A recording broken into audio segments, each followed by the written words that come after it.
In this world, there's two kinds of people, my friend. Those with loaded guns and those who dig. Broadcasting from a Montana wilderness fortress at the headwaters of the Missouri, this is Matt Christiansen Live.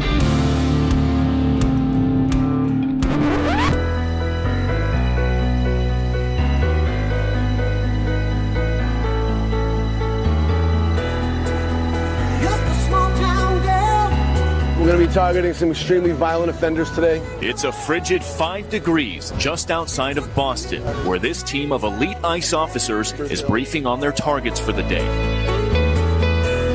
Looks like we got movement, target vehicle coming out. They quickly take him into custody. He's an MS-13 gang member wanted in El Salvador for aggravated murder. What hasn't Trump done this week? Well, he did not end Russia's war in Ukraine on day one, as he claimed he would do. He has not yet imposed new tariffs on Canada and Mexico, as he's been promising. On a fascism scale of 1 to 10, with 10 being peak fascism, how would you rate Trump's first week? Heil Hitler, baby. We have to learn as Democrats, just let him punch himself out. Just got to keep bobbing and weaving. In due course, you're going to be able to come in. I doubt it. You are fake news. Look at this fake news. How dare you? Very fake news. Get out from America, go back to where you come from, okay? I agree with that. I've become friends with school shooters. Bad. All right, America, go to the YouTube right now. Skag free whoever he is. Dude, Matt straight up sucks. In 5, 4, 3. I can't do it. We'll do it live. We'll do it live. Fuck it, we'll do it live. Hello and welcome to the show. This is Matt Christiansen Live for Sunday, January 26th, 2025. Thank you for tuning in. Well, the deportations are on, and Trump is currently fighting with the Colombian president about it. It is as entertaining as it is important and consequential. And Democrats are left with their usual hoax manufacturing to try to make it all seem like a bad thing. So I'll get into all things deportations shortly. Great guest tonight, my friend Jon Patton from the Gun Collective is back. He will catch me up on all the highlights from SHOT Show this week, among some other items. That'll be about 30 minutes from now. In the second half of the show, Pete Hegseth narrowly confirmed as defense secretary in a tie vote broken by now Vice President J.D. Vance. This on Friday. Plus, I have several cases of hoax hate for you, including hateful words footprinted into the snow. It's that season. And accusations of racism against a player in Beast games. I'll catch up with your Superchats as well. Pending Superchat policy change I'll get into in a moment. Our friend Knuckle Hunky Buck, as usual, will join to read Superchat for his regular Sunday appearance. Speaking of, hey, if you enjoy the show, please consider supporting the show. You can do that for as little as $1 a month on my website, mattchristiansenmedia.com, or mattis.gay, if you prefer brevity. Listener support is what keeps my operation running, and it is, of course, hugely appreciated. It not only helps me sustain, it's what allows me to pay the people who help me out, too. There are perks available for your support as well. mattchristiansenmedia.com/support, linked in the description. And we got to say hi to our featured listener-owned business for the evening as well, and that's our friends at Kineo Mountain Woodsmithing.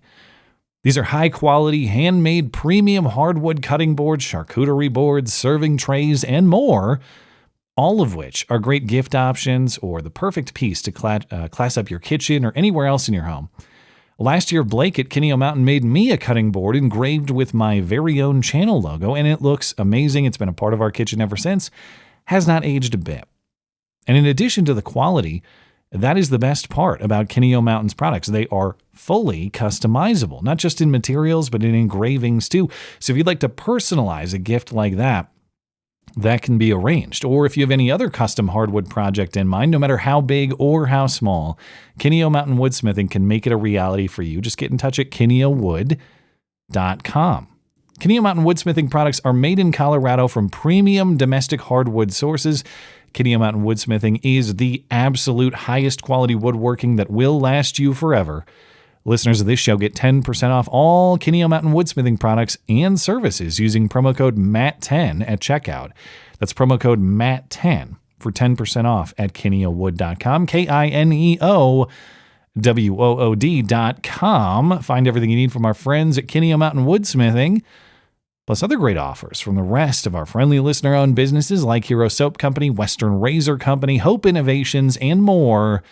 MattChristiansenMedia.com/deals. Deals by listeners, for listeners. And don't forget, speaking of our friends at Hero Soap Company, they have a special Trump inaugural soap for a limited time only while supplies last. 47 has a smoky cedarwood scent that is bold and refreshing, like a celebratory cigar to appreciate the moment.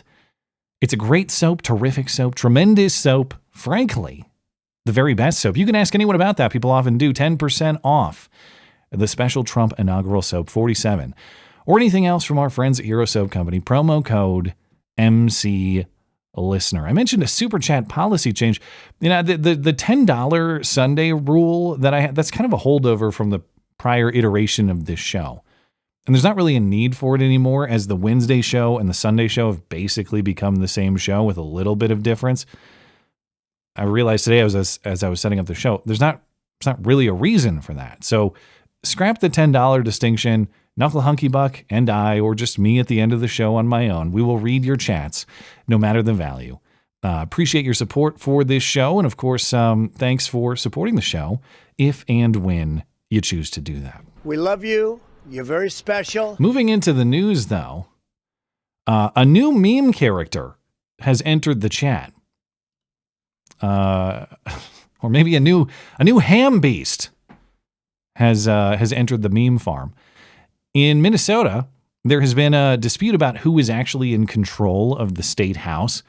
Republicans currently have a one-seat 66 to 67 majority, and that's kind of an asterisk majority because it's due to a vacant seat that is vacant because the guy who won the election in that district was determined by a judge. It was determined by a judge he doesn't live in that district, and so now that seat is vacant. They're going to have a special election later this year to fill it.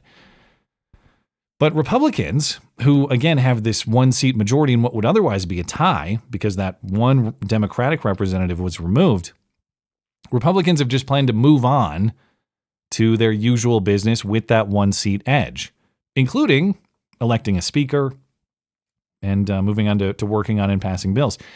Democrats this week protested, refused to participate. They boycotted the pending legislative session. They don't want to participate until that one seat is filled. There was also a legal challenge to what constitutes a quorum, as in how many members are necessary to conduct business in the Minnesota State House. And on Friday, the state Supreme Court sided with Democrats. They decided that 68 members are necessary for that quorum, and that invalidated what Republicans had been working on or already doing this week. Unclear in light of that state Supreme Court decision if Democrats plan to return to work on Monday or if the boycott is going to continue. But in the meantime of all of these developments, Republicans, as I mentioned, they were conducting business at the State House. Some protesters showed up to yell at them, including this tranny who looks something like the Hound from Game of Thrones, probably with a lot less battle testing and a lot more cake consumption. Whose house is this? Whose house is this? You chicken meatball-headed motherfucker. Whose house is this? Yeah, kick me out. It'll be on every fucking news organization in the country. Fuck you. Fuck you. Fuck you. Fuck you. Fuck you. Fuck you. I'm done with it. I can stand in here and fucking yell all day. I don't give a shit. You want to drag me out? We're going to have a bunch of cameras on us, including that one, that we're going to put on all the news organizations. That video was recorded by Representative Walter Hudson. He's the chicken meatball-headed motherfucker who posted the video on X. Police and security, when you watch the video, the full video is 20 minutes long, they just kind of let it carry on. They intervened just to talk to this guy. They didn't actually remove him, at least in the duration of that 20-minute video, which you can watch on X and elsewhere. And once again, it's not just that the supposed tolerance champions are actually very rude. It's how they're all like programmed robots to do exactly the same thing. This was almost the same scene, the same sort of behavior that the tranny did to Billboard Chris in Vancouver, as famously captured in a sounder frequently used on this show. You suck. Fuck you. It was the same thing. Fuck you. Fuck you. Fuck you. I'm not completely clear who exactly this guy is. I've seen some names circulating on X. I haven't confirmed. Reminds me a lot. Speaking of similarities, though, maybe this is a Midwestern relative of Derry Poppins, the famed other obese trans activist in Seattle. There is evidence that these disruptive activists, by the way, again, who police simply just talked to and did not remove for some reason, perhaps working on behalf of a transgender representative in the House. Leigh Fink is a man presenting as a woman who has been in the state house since 2023. This week he was promoting he was pushing or prompting this tranny mob to head out. I don't know if they're all trannies, in fairness. Maybe there's just one crazy guy in the mob and the rest aren't. But sending this mob to make a scene at the Minnesota State Capitol. There are some claims out there that the mob was even paid. Now, that would be on brand, and we know that happens a lot. I don't know if that's necessarily true in this case. But hey, if that is true, they got paid. Good for them. Everybody's doing better in this new Trump economy, including the job market for insane, obese trans agitators who apparently now have more job opportunities than they ever did before. So good for them. All right. On Wednesday, I mentioned former D.C. Metro police officer Michael Fanone, who said that the country electing Donald Trump and then, of course, Trump pardoning the January 6th offenders this week, that was a betrayal of him personally. So maybe you actually think January 6th was awful. You think that there were serious criminal acts committed that day, and there were certainly violent acts committed that day. But maybe you just think, okay, people have been prosecuted to the end of the earth, jailed to the end of the earth, and I got to move on because I can't afford things anymore, and illegal immigrants are flooding my country with various dangers. If you voted for the latter reasons, you personally betrayed Michael Fanone, as he said on CNN this week, and he lectured you for it. But it got a little bit weirder, his reasoning, because he made an appearance on MSNBC later in the week. And he did so again to express his outrage.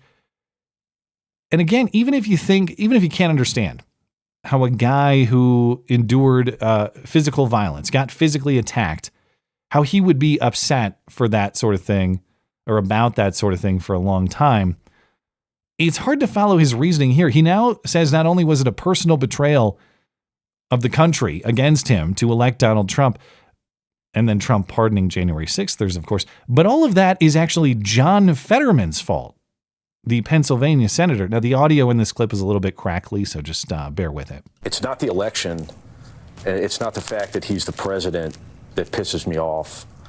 It's the fact that all these people that said that they were, going to stand behind us and that they were going to stand, shoulder to shoulder with us, absolutely ran for the hills. Yeah. There's a lot of John Fettermans out there in the world. Yeah. And unfortunately, that's why we're in the predicament that we're in. Okay, John Fetterman endorsed Kamala Harris immediately on her nomination after Biden quit in July. John Fetterman campaigned for Kamala Harris. There he is doing it right there. Making it even weirder for Michael Fanone. Michael Fanone endorsed John Fetterman for Senate in 2022. So I guess it's Fanone's fault that Fanone got betrayed by the country when Trump became president, if you follow the line of logic here. Now, what did Fetterman do?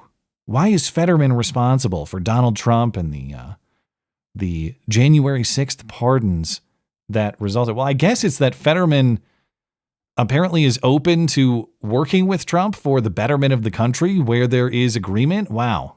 What a bad guy.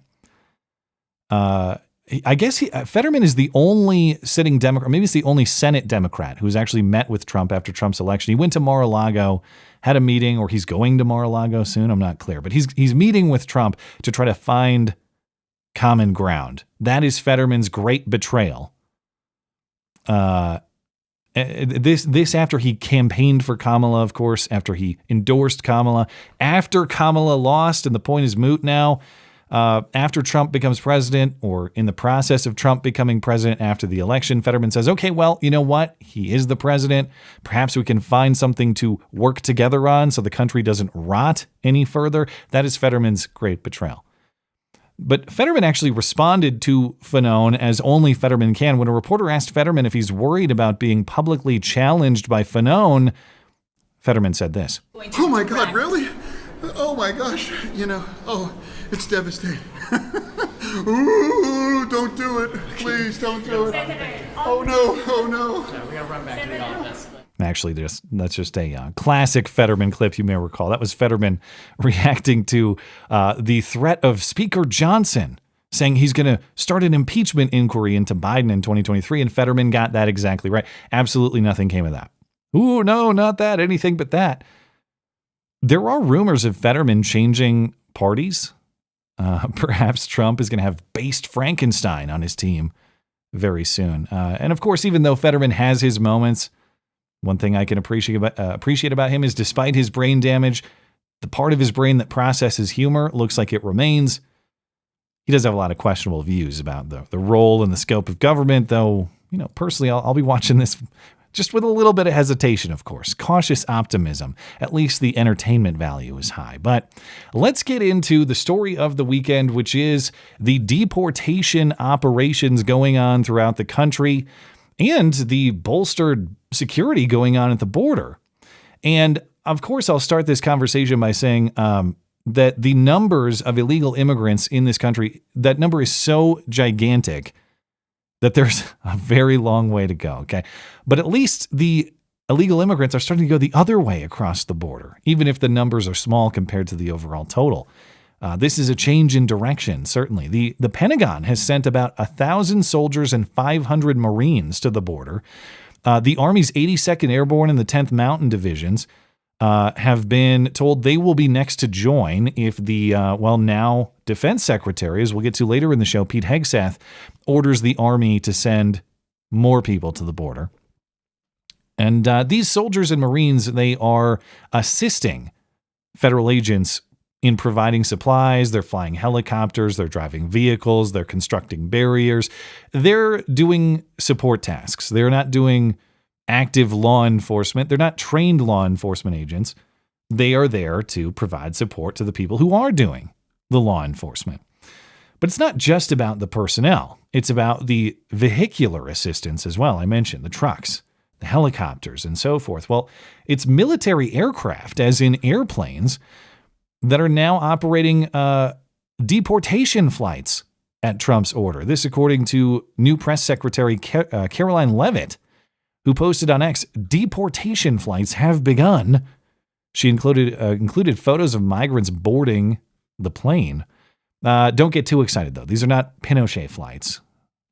These are flights that apparently land safely, at least if the Colombian president allows it.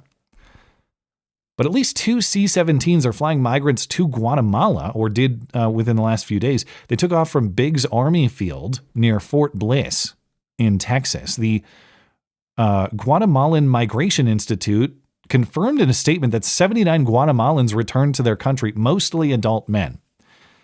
ICE reports that they've arrested 538 illegal immigrants in recent days, several of them suspected terrorists, members of the Venezuelan gang Tren de Aragua, and those convicted of sex crimes against minors.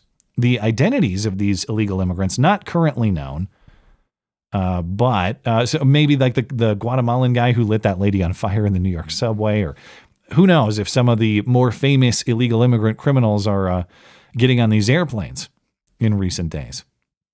Now, some countries were attempting to refuse, say, no, we're not going to allow you to send our people back to our country. Most notably over the weekend, Colombian President Gustavo Petro. He posted on X that he will not accept deportation flights until Trump provides a process to treat Colombian migrants with dignity and respect. Now, can he actually do that? Well, his own statement, I mean, he's kind of been defeated in the last few hours. But even when he made this statement, his own statement sort of said otherwise. I cannot make migrants stay in a country that does not want them, he said in this statement. But that country sends them back. But if that country sends them back, it should be with dignity and respect for them and for our country. So the deportation flights were not respectful enough, not dignified enough, was his gripe. Now, what exactly is the Colombian president going to do about this? Well, he's trying. But does he really have any power? Does he really have any leverage over the United States in this scenario? And just even if the power dynamics were more even, just as a matter of principle, or a matter of, I don't know, just decent, as a matter of basic behavior, basic fairness in your behavior. Why is it that you get to send your people to our country and not care about that? But if we send them back, all of a sudden that's the great crime of the century. What exactly is dignified and respectful about allowing or overseeing the free flow of people illegally from your country to another and not caring about that? He doesn't seem to care if his people come here illegally. Why should we care if we bring them back, in his mind, illegally or disrespectfully or undignified? But again, as though the Colombian president really has leverage or power in this situation anyway, because he's now finding out that he doesn't. In response to that statement, we're not gonna allow you to. You're not gonna be able to land your planes here, you know. Well, Trump put out a statement saying, "Well, that's cool, but hey, I'm gonna slap a 25% tariff on Colombia. There's gonna be a travel ban against Colombian citizens, and there's gonna be revocation of visas for Colombians who currently live here." Now, I thought, who cares? Like, I thought Colombia mostly made cocaine. So as many were joking on X over the weekend, this is really only going to impact Hunter Biden. It's not a big deal. Turns out what we import from Colombia is a little more than just that. My sources say there's about $14 billion worth of imports into our country from Colombia annually. So these are things like metals, minerals, oil, and coffee. So yes, your coffee costs supposedly are going to go to the moon. If that, you know, if you believe we could only possibly get coffee from Colombia. But Colombia, even when this happened a few hours ago, Colombia is going to fold on that immediately. You could have speculated, and you would be right. It looks like there's so many different pieces of information coming out, so it's hard to tell what's correct and what's not. And the news changes by the minute. So if you're listening to this tomorrow, Monday or something, you know, Jen Psaki, circle back and get the best information. But in response to Trump's tariff threat, the Colombian president, one thing he said was that really it's not bringing them back into this country that I dispute. It's the fact that it's being done with military aircraft. It's being done in an undignified and inhumane way, or whatever he said. So he's saying, well, how about if I send my own personal airplane to pick up the Colombians who get deported from the United States? I guess there could probably be a deal worked out that way. But now, in response to Trump's tariff threats, the Colombian president is saying he's gonna tariff U.S. goods. He's gonna tariff us.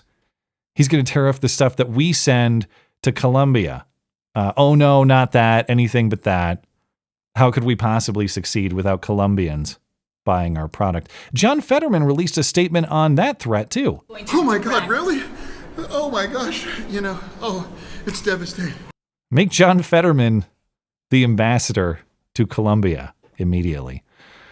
And then the Colombian president posted what looks like a bizarrely poetic novel on X.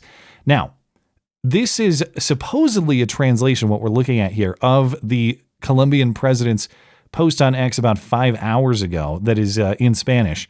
I'm going to guess a lot of this is maybe a bad translation, or maybe it's great. I don't have reason to tell you it's a bad translation. I haven't taken Spanish for many years. Okay, my Spanish knowledge is totally escaped me, and I'm not going to sit here and try to determine if this translation is done by someone who's fluent or if it's just done by like Google Translator. In any case, there might be some translation error, is what I'm saying, because it's phrased so bizarrely and ridiculously, it's hard to believe it's real. But if you believe that this translation is even remotely accurate, some of the things that the Colombian president says about the United States and about Trump, well, you have a boring country. He says, your country is pretty boring, but I do like to visit the black neighborhoods of Washington, D.C. sometimes. I doubt it. The president of Colombia says Colombia is open to the entire world with open arms because Colombia is a place for builders of freedom and life and humanity. But if so, then what's the big deal? If you're open to anyone, surely you're open to your own people coming back to their country, right? So let us return them. Now, there was also a report that Mexico refused one flight. It sounds like that's not quite accurate, or at least the term refused is maybe overstated. There are these planes going to Guatemala. There's the attempted plane or the going to Colombia that they're currently working out. And then there was a plane that was supposed to go to Mexico over the weekend or within recent days. It didn't even take off. And it's unclear why Mexico blocked the flight, but a White House official quoted by NBC says it was really just an administrative issue, and it was quickly rectified. Later in the day, Press Secretary Caroline Leavitt tweeted that Mexico has accepted a record 4 deportation flights in one day. I think that was yesterday. Yeah. 4 deportation flights in one day. Unclear if they were the military flights or some other form of aircraft. But whatever happened, it doesn't appear that this is the official policy of Mexico to refuse the flights or something like that. There's a statement from the Mexican Ministry of Foreign Affairs that says Mexico has a very good relationship with the United States government, and we cooperate with respect for our sovereignty on a wide range of issues, including migration. When it comes to repatriations, we will always welcome the arrival of Mexicans to our territory with open arms. Mexico embraces you. So if Mexico can't stop it, I don't think the finest cocaine in Colombia can stop it either. Now, all of this is happening as a result of the Trump administration, or the Trump administration's borders czar, through the Trump administration's borders czar, and acting ICE director Tom Homan, who is targeting illegal immigrants first involved in serious or violent crimes beyond just their unlawful presence in the country, people committing serious crimes while they're here. There were reports of federal raids in major cities across the country this week and through the weekend, including Boston, Chicago, Denver, Los Angeles, and more. Some of the Chicago stuff was hoaxery, but we'll get to that later. In Boston, as reported by Fox News, ICE officers made 8 arrests, including MS-13 gang members, murder and rape suspects, and a Haitian gang member with at least 17 recent convictions. When this Haitian gang member was arrested, he was seen saying he's not going back to Haiti. And he said, "Fuck Trump, Biden forever." He also thanked Obama for everything Obama has done for him. It's a frigid 5 degrees in the pre-dawn hours just outside of Boston, where this team of elite ICE officers is briefing on their targets for the day. We're going to be targeting some extremely violent offenders today. Within moments, the officers are on the move, with eyes on their first target. Looks like we got movement, target vehicle coming out.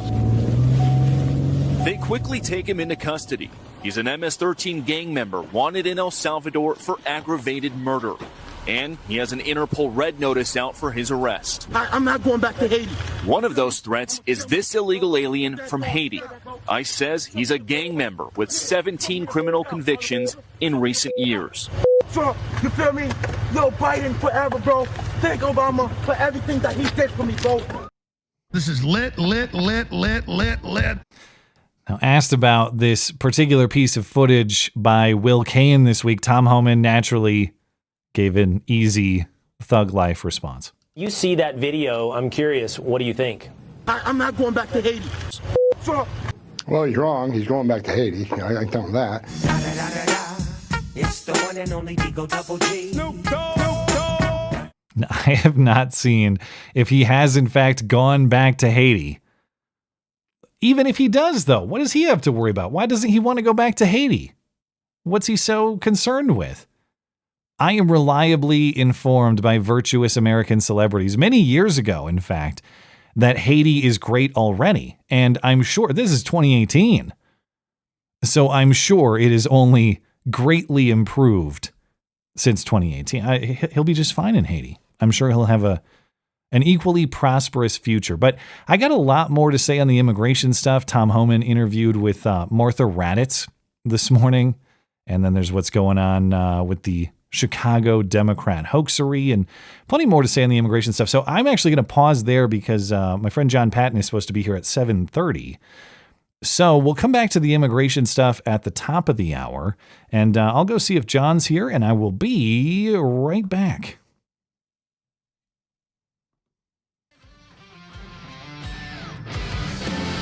Stand back and stand by.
Hello, sir. Hey, buddy. How are you? I am well. Thanks for stopping by. We'll take a break from the immigration stuff. Check in with my friend Jon Patton of the Gun Collective. Find everything Jon Patton and Gun Collective related at theguncollective.com. You're going to catch me up on SHOT Show, the great annual Las Vegas gun industry convention, yeah? I mean, I have moved to not referring to that show by name because of the NSSF deciding to work with some anti-gun people and do some anti-gun stuff internally that I'm not a fan of. However, there was a big event and lots of people released lots of stuff. I just want to say I really appreciate how eloquent that Haitian guy was.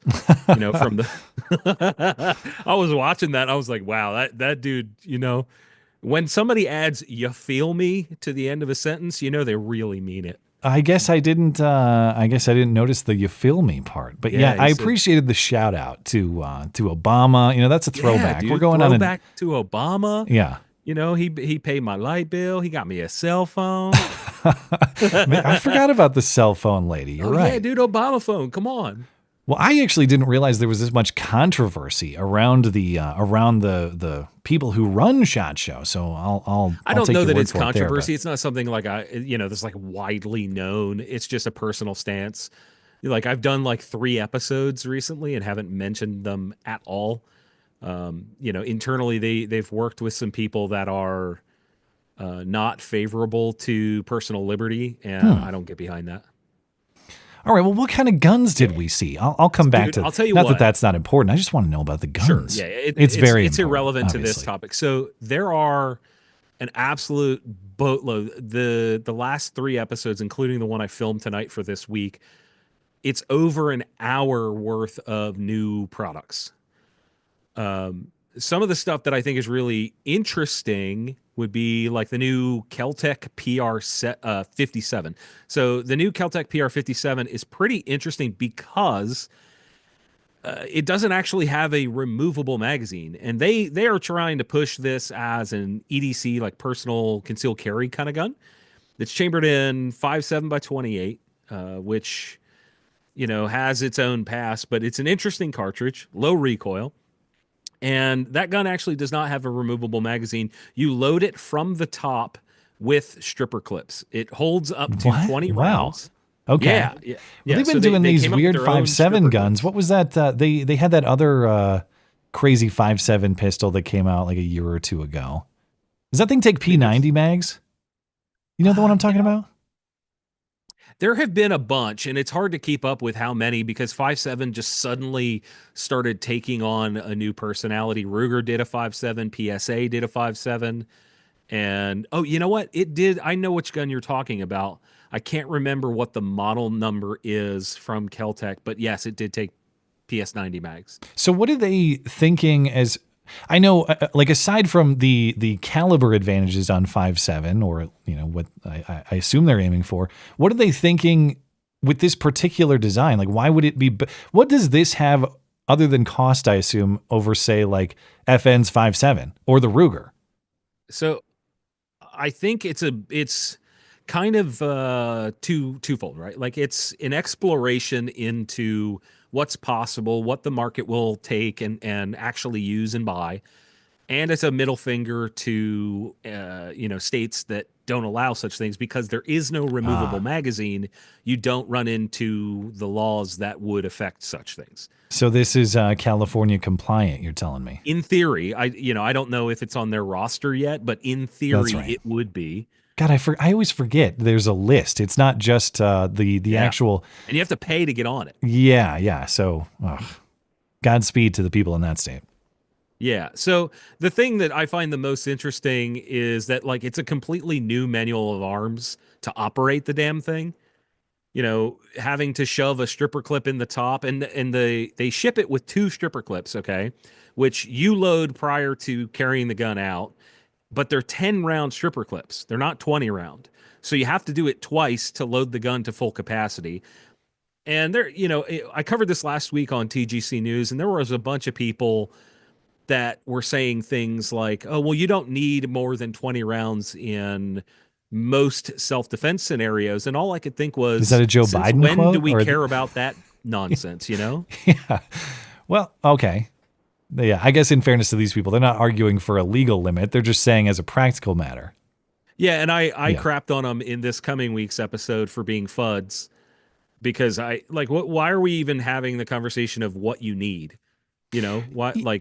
I think that's an absurd thing. The other thing that I find really interesting about this particular gun is that being that traditionally you would remove a magazine if there's a malfunction. And you can't do that here. So we don't know what the process is to clear a jam if it happens. You can't assume it won't. So if it happens, how do you efficiently clear that, especially if you're under duress? That would be an interesting time. Yeah. Well, I mean, I've never handled a stripper clip pistol in this way, so there would certainly be a learning curve. If I'm sure it's fun. I love experimenting with new gun configurations. I'm sure it's a lot of fun. But and I'm not saying the gun's not reliable. I'm just saying to the extent it's a different system, would I trust my life to it? Precisely. It would take a lot of time to learn that system and be completely comfortable with it.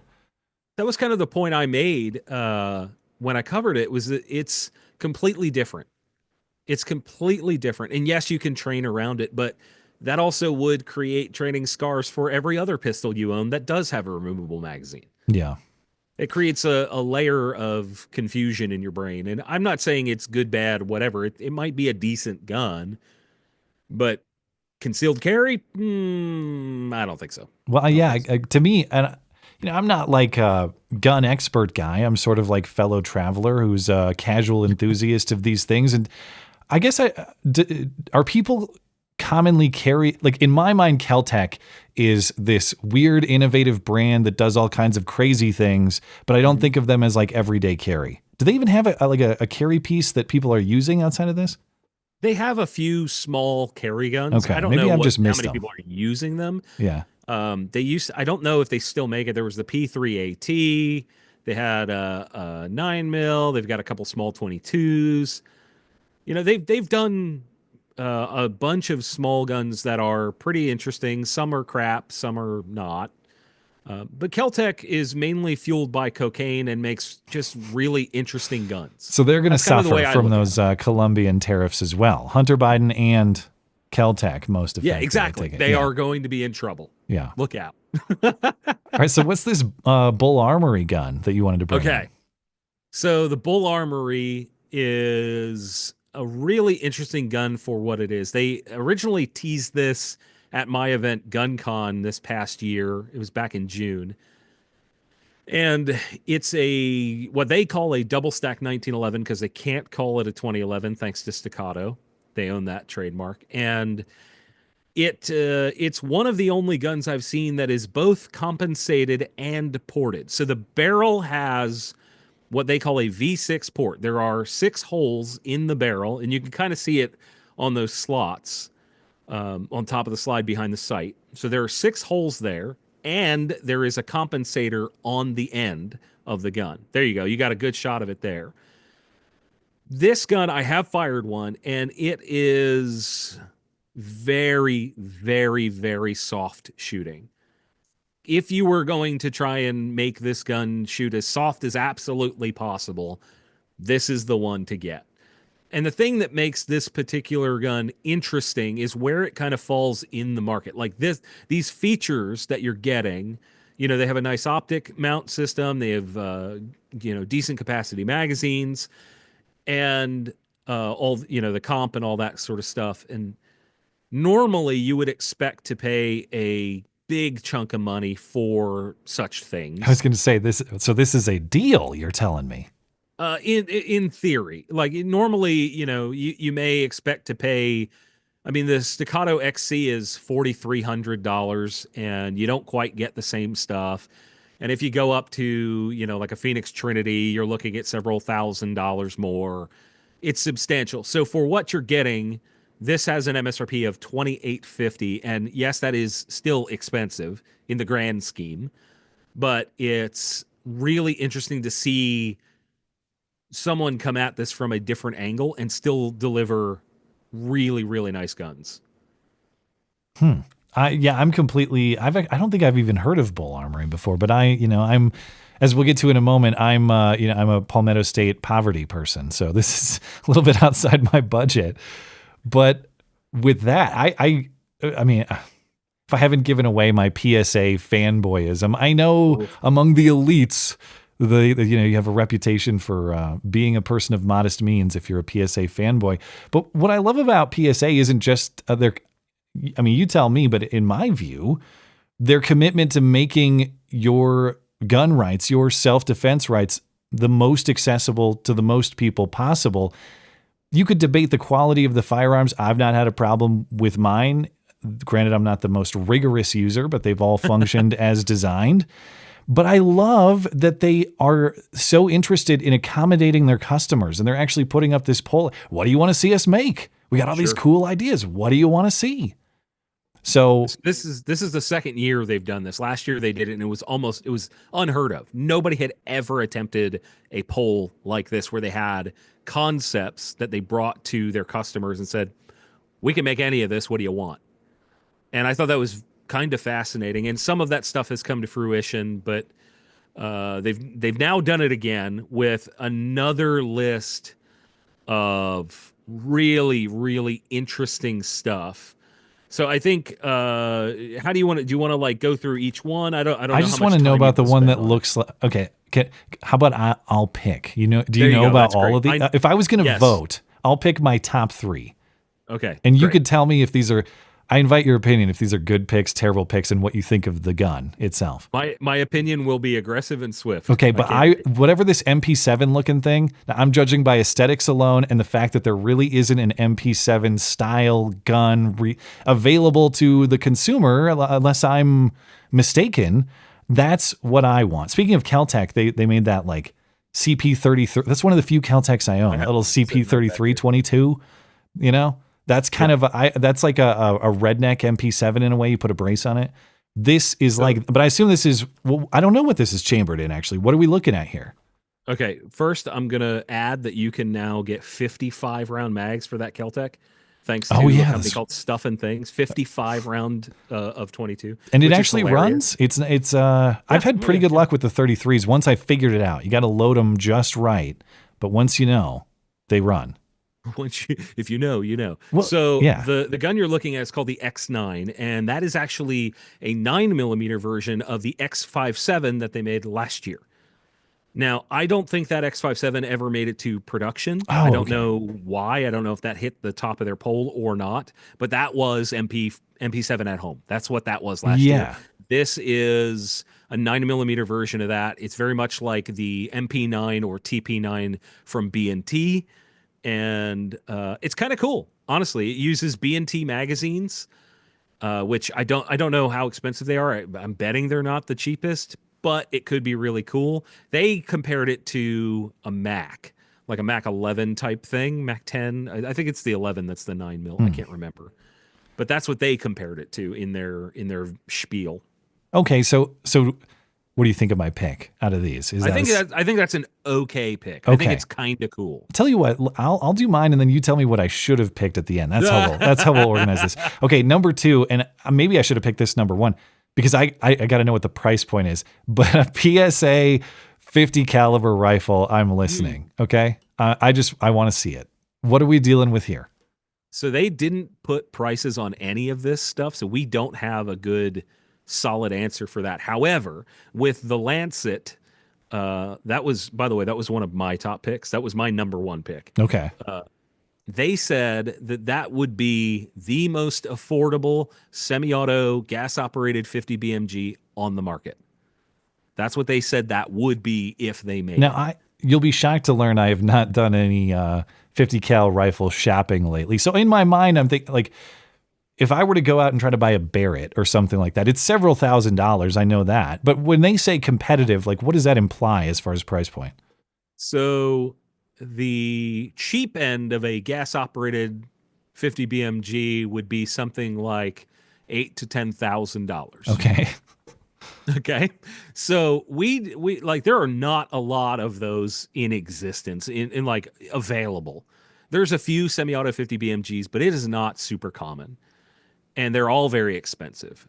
So for them to say we're going to make the most affordable, that thing could be $5,000 and still be the most affordable. You know what I mean? So we don't know. I want them to make it, absolutely, but I don't know. All right, my last pick is sheer curiosity. It's not, but this just looks like the Luigi Mangione assassination gun, and I wonder what I'm looking at here. Is this something that's integrally suppressed? Is this just a fake can on the end of it? What am I looking at here? So that's called the MSP 45, okay, and it is a bolt action pistol. So I believe MSP is like manual suppressed pistol. I think that's what that is. Okay. So the can is removable, which means the gun is not an NFA item. Okay. It doesn't have to go through the tax stamp but they're gonna, by itself. Well, I guess they're not selling it yet, right? But would they sell this as a package and you got to go through the process, or is that? I could only assume so. Okay. I think it would be, you could buy it with and without a suppressor, because the can that is featured there, the suppressor, is from AAC, Advanced Armament, and they own AAC.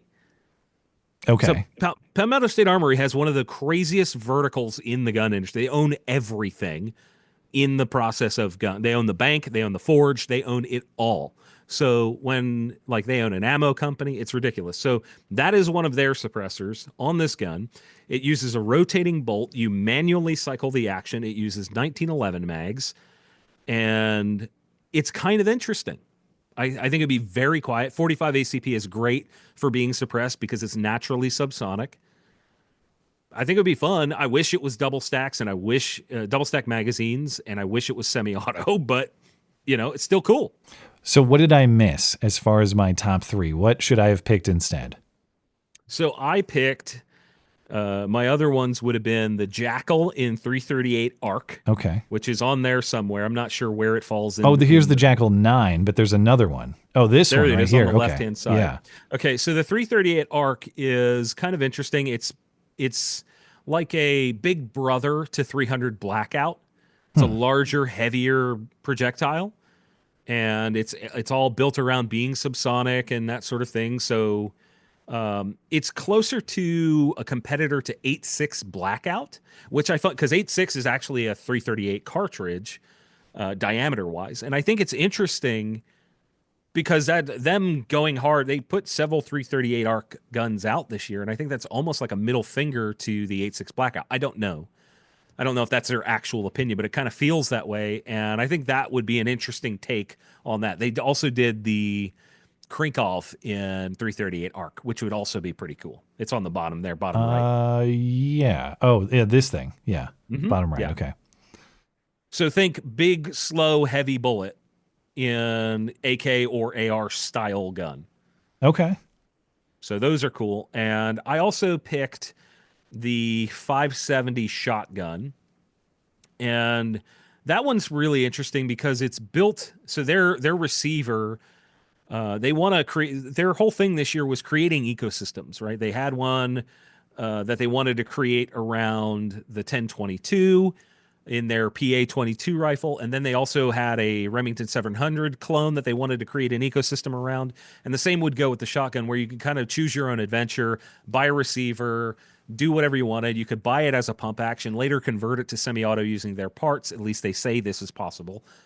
And it's kind of a blend of a few different types of gun.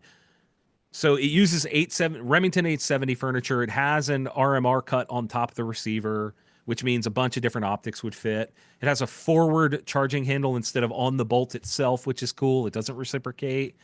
Just a bunch of interesting features, and I'm a big shotgun whore, so I love that. Okay, so that's two, right? Or you were on board with me with one of these? The Saber, the Lancet, the 50 cal. That was my number one. So at least we had some overlap there. So I'm not a complete ignoramus, I suppose. Well, it's not about like what's right. It's about what you like. Totally. And for me, I'm a spoiled brat when it comes to guns. I've got a wall of firearms behind me, so yeah. I'm a little bit spoiled.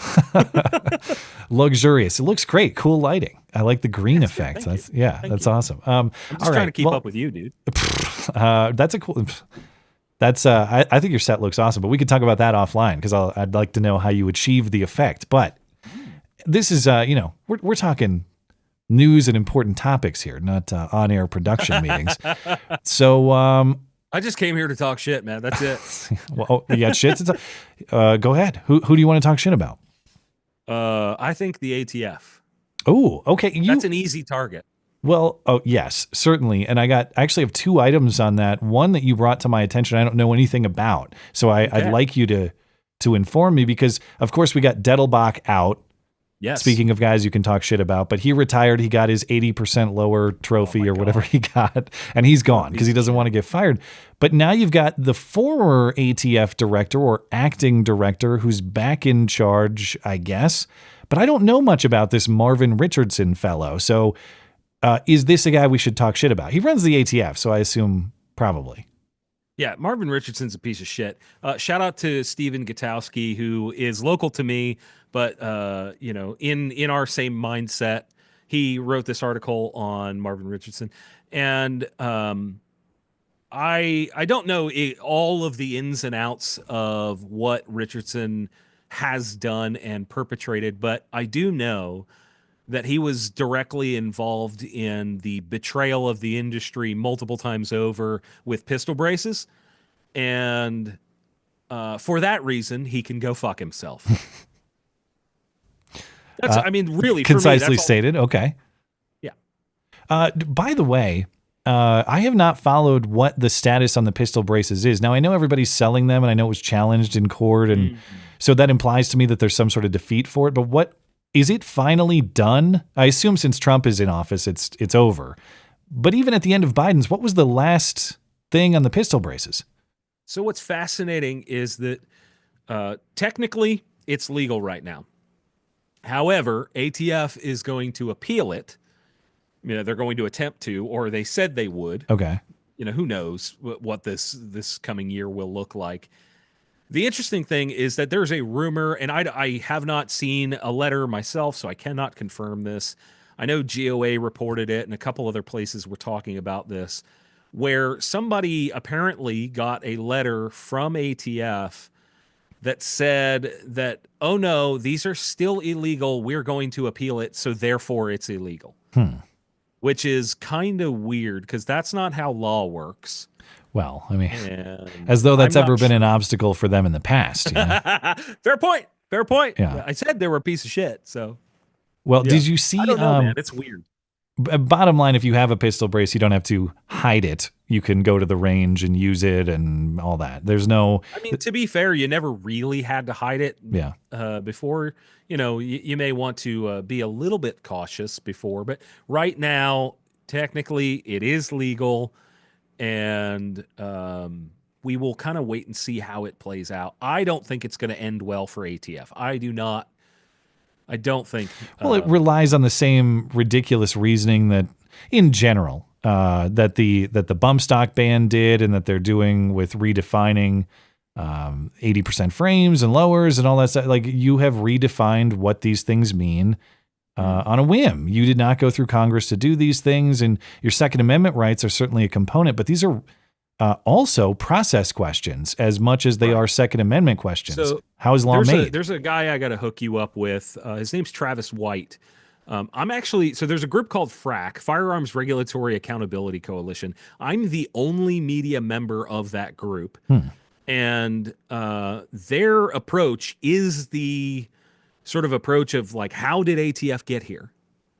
And what you were just saying aligns 100%. And Palmetto State Armory is actually a member of that group as well. The idea is that ATF is just being ridiculous. They went about it in a completely illegal way to make these, ridiculous rules out of nowhere, and then flip-flop multiple times and cost the American people tens of millions of dollars. Both the manufacturers of these products suffered. I know people have problems with brands and things like that, but more importantly, the American people suffered and were told to destroy their personal property based on the whims of a politician, an unregulated, sort of unelected bureaucratic group in the United States that is, by the way, funding a bunch of nonsense. A bunch of the money that goes through them is, and I'm not going to chase that too much, but I think the biggest problem is that the ATF is completely out of line in how they even went about it, let alone the fact that it's completely fucking wrong. Well, and the problem is it's going to be a lot less diverse around there, too. Did you see that? Man. Actually, it's going to stay just as diverse. I'm sure you saw this, but Trump issued that order. We're not going to have, in general, we're not going to have diversity and equity programs at all our federal agencies, and that sent a lot of these agencies into a scramble, and some of them said, we're not doing this program anymore, and that position that used to run that is not going to be a position anymore. The ATF just redefined the title of their former Chief Diversity Officer, Lisa T. Boykin, and as of January 22nd, she just became senior executive in the office of the director. Executive of what? Who knows? To be determined later. But we're still paying her lots of money, I'm sure. Of course, with a very generous retirement package on top of it all. Yeah, soon to be announced. Well, the only other thing I thought maybe I'd have a little bit of time to talk to you about is what looks like the Supreme Court passing on yet another chance to expand gun rights a little bit. I don't know if you saw this, but it was the denial of the cert. Yeah, so Maryland's got that assault weapons ban. Rhode Island's got a corresponding high capacity mag ban, and the Supreme Court could have taken the case and maybe expanded a little bit on whether so-called assault weapons are constitutionally protected or not. And the Supreme Court looks like they're bucking that for now. Maybe it's a small chance they come back to it and actually grant cert, as in they'll hear the case. Maybe they make that announcement tomorrow, but it's next to zero chance. And so it looks like they're going to sit on this. What do you make of the Supreme Court on this one? I think that's a political move. I don't think, first of all, the Supreme Court has already pushed things around and gone, look at Bruin, look at what's already going on. Like, stop trying to do this to the lower circuits. Like, what the hell are you guys doing? Rule consistent with what we dictate. And the lower circuits are just, out of their minds, out of their effing minds. I think if they decided to hear it, it would be ruled in favor of freedom, because there is no lawful way to ban a specific, like, that's not lawful. The ban itself is not lawful, let alone what they're, the fact that it's tied to the Second Amendment. It's absurd. It's absurd to its core. I think they're waiting. I don't think they want to take it on because they don't want to seem like a puppet for Trump again. Because I know with the sort of quote unquote overturning of Roe v. Wade and that causing a complete shit show. I mean, to this day, people are still flipping the fuck out about it. I think it would be a similar thing where there's, oh, you work for Trump, and I probably would think that they don't want to take that on. I think they are protecting themselves in that way, but I don't know for certain. To that point, I always was a little surprised. Never forget, you reference Roe v. Wade and the Jackson v. Dobbs, or Dobbs v. Jackson, Women's Health, whatever the decision was that overturned Roe. That was released within a week's time frame of the Bruin decision, which of course expanded and sort of redefined the way the courts evaluate gun rights cases. And man, was that a 1-2 punch. We kind of forget those both landed at the same time. And I guess if I wanted to counter your point, I'd say, well, they weren't afraid of being politicized then, but to your point, they sure spent a lot of those perceived political points at that moment in time.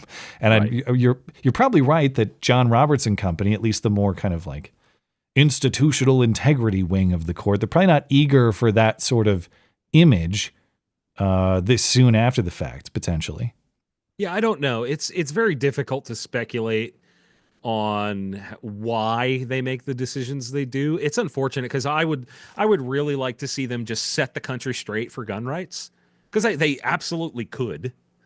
If one assault weapons ban is brought to them and it's one of the most ridiculous in the country, and Maryland is pretty fucking stupid with the law, that could sort of be the removal of a Jenga piece for gun control.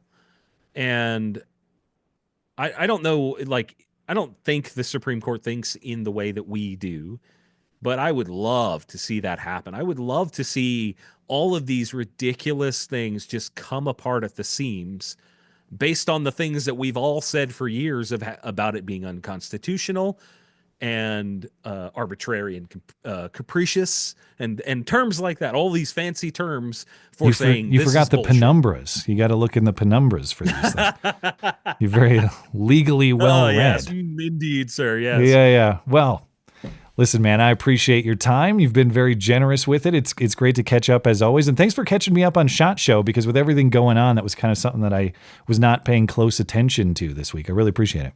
Yeah, of course, man. It's hard to keep up. That's why I have a job. That's why I have a job. Well, speaking of that job, I appreciate you having me back on, and I'm pumped. Everybody out there watching, it's good to see you again. And I don't know if the people watching are subscribed to your channels in various places, but I think it's very important that you keep pushing that subscribe button on Matt Christiansen's channel on all these various places. On X, you follow him. On Rumble, you get subscribed. Where are we? We're streaming on YouTube. You got to get subscribed there too. I'm supposed to be promoting you, but hey, I'll take it. No. I do this every time, by the way. Every time. A good man. I think it's very important. I would love to see my friends become even more successful than they already are. A good man, in addition to a wise man. GunCollective.com, where you find everything Jon Patton, Gun Collective related. Not just weekly gun news, but you're doing a podcast yourself. You got long form content over there if you'd like to listen to some podcast material. GunCollective.com. You want to learn everything going on about the gun industry and more. John, I really appreciate it. Thank you for stopping by as always. Thanks, homie. See you soon. Yep. And you could see yourself out, by the way. I never... thanks. Bye. Just click the close on the Zoom so I don't have to do it for you. Get the hell out of here. Bye. Thank you. There he goes. Jon Patton, Gun Collective, GunCollective.com. I got to find... speaking of friends, I got to pull in here. I got to go get Knuckle Hunky Buck so we can read some Super Chat. So once again, I will be right back. Stand back and stand by.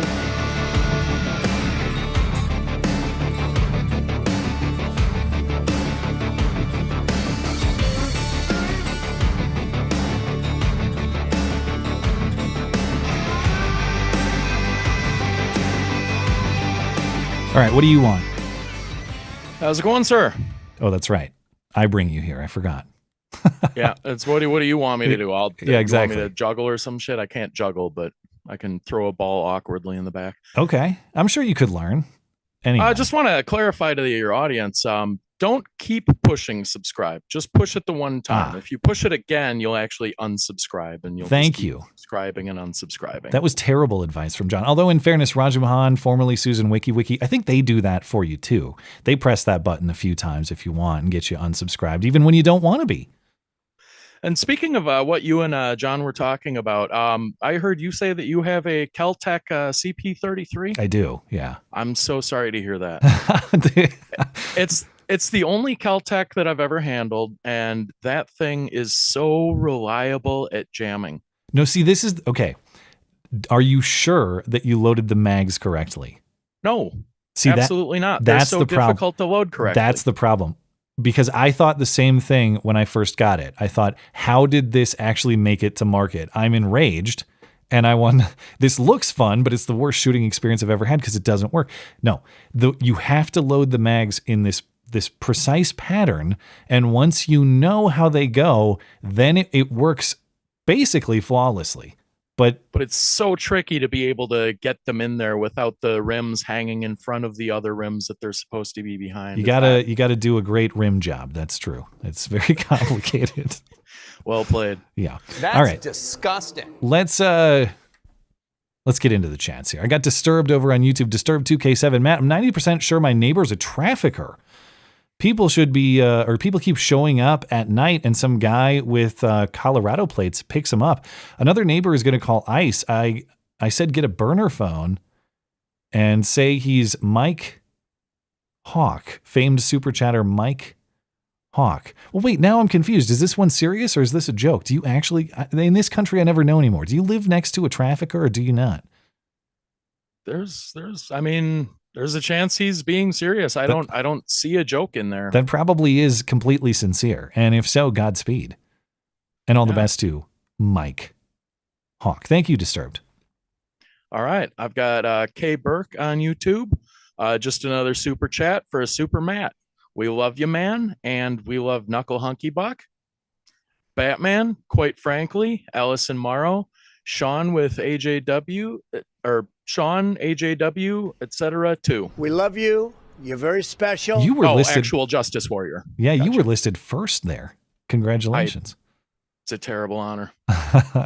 Thank you, K Burke. Thank you, K Burke. We appreciate it. Colton Regal, $10 super chat because you'll always be my favorite low down, no good low down money grabber. I've been cutting back on my drinking, so I've got a few extra greenbacks for my second favorite part of Sunday. Well, thanks for supporting the show, man, and all the best to you. It's been a pleasure to I shouldn't say a pleasure. I know it's been tough for you, and I appreciate that you've shared some of those details of things that you're going through, and I hope you're doing better, and appreciate your support for the show very much. You do need to keep your priorities in check, though. Keep the drinking one. Second is the Sunday stream. Look, I'm not going to say you have to drink to enjoy this show, just the auto quote from The Simpsons, just that it greatly... I don't need drugs to enjoy this, only to enhance it, okay?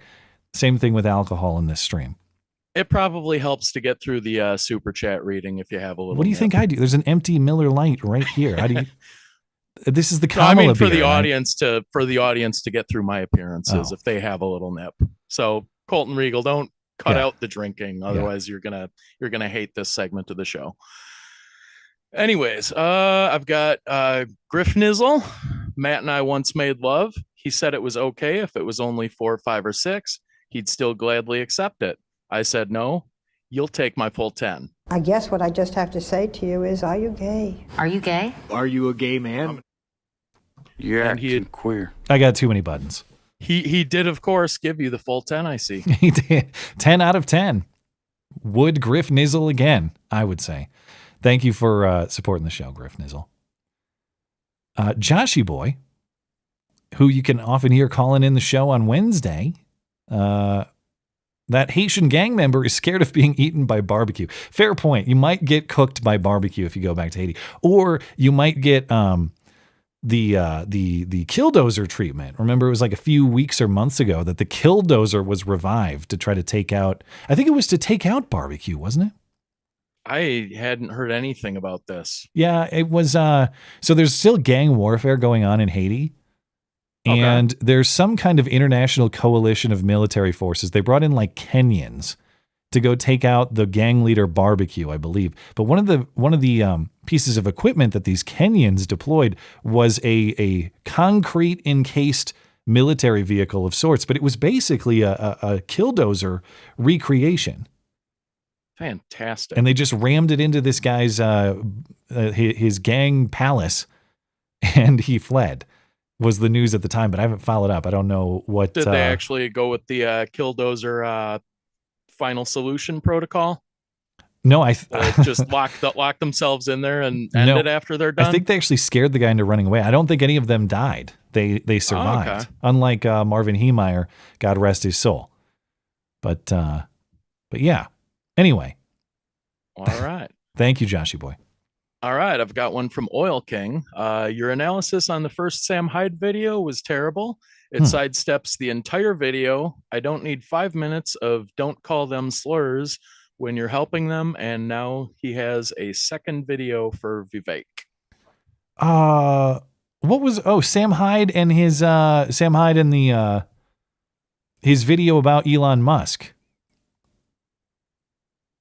I guess I'd have to hear your full argument. I thought the video from Sam Hyde was very well done. I think that thing went viral for a reason. I thought that was pretty incredible. But if you're telling me it's crap, or I guess I don't know your position. But it might have made it. It might have made it a little better if you ended the video with yag yag yag I tooted. That's true. I didn't do the call sign. But yeah, Oil King. If there's something I missed about it, you can definitely send me an email or inform me that way. But thanks for supporting the show. Long Dong John says, what Super Chat's policy change, Matt? Will you still be able to say Luke N-word man? Well, I can't say it. Only this guy can. Luke Niggaman. I'm banned by Roger Mahan. Actually, he spelled it wrong. He spelled it like it's H.P. Lovecraft's cat. He did spell it with the R. You're right. So that's major bait right there. I'm definitely not reading that. Raja Mahan will have my head. All right. Injured Guardian. PSA. Cheaper super chats allow fewer letters. You can be more concise, apparently. I did not know they had rules about that. Oh, yeah. That's like he's demonstrating with that short little sentence for $2 that if you want to spew a long sentence, like you basically type a super chat and then it goes past the limit. And as you bring the super chat price slider up, it like goes green. You can send it. You have to pay more to say more. Jeez, man. Yep. That's why sometimes you get part 1s and part 2s where smart people like split it into $10 super chats or whatever. Well, we'll stop there on YouTube and Tippy for now. I'll move over to Rumble. Is Rumble working for you? Because it is for me, but I know we've had some problems. It is, but I assume that you've probably got LBOT PN over there, which I don't. Of course, yeah. Thank you. I am not going to be niggardly. Appreciate it. Mine starts with Luna Chick. Okay, I've got Yakko before that. He's saying Trump is giving the South Latin American countries the Oprah treatment. Won't take back your people. You get a tariff and you get a tariff.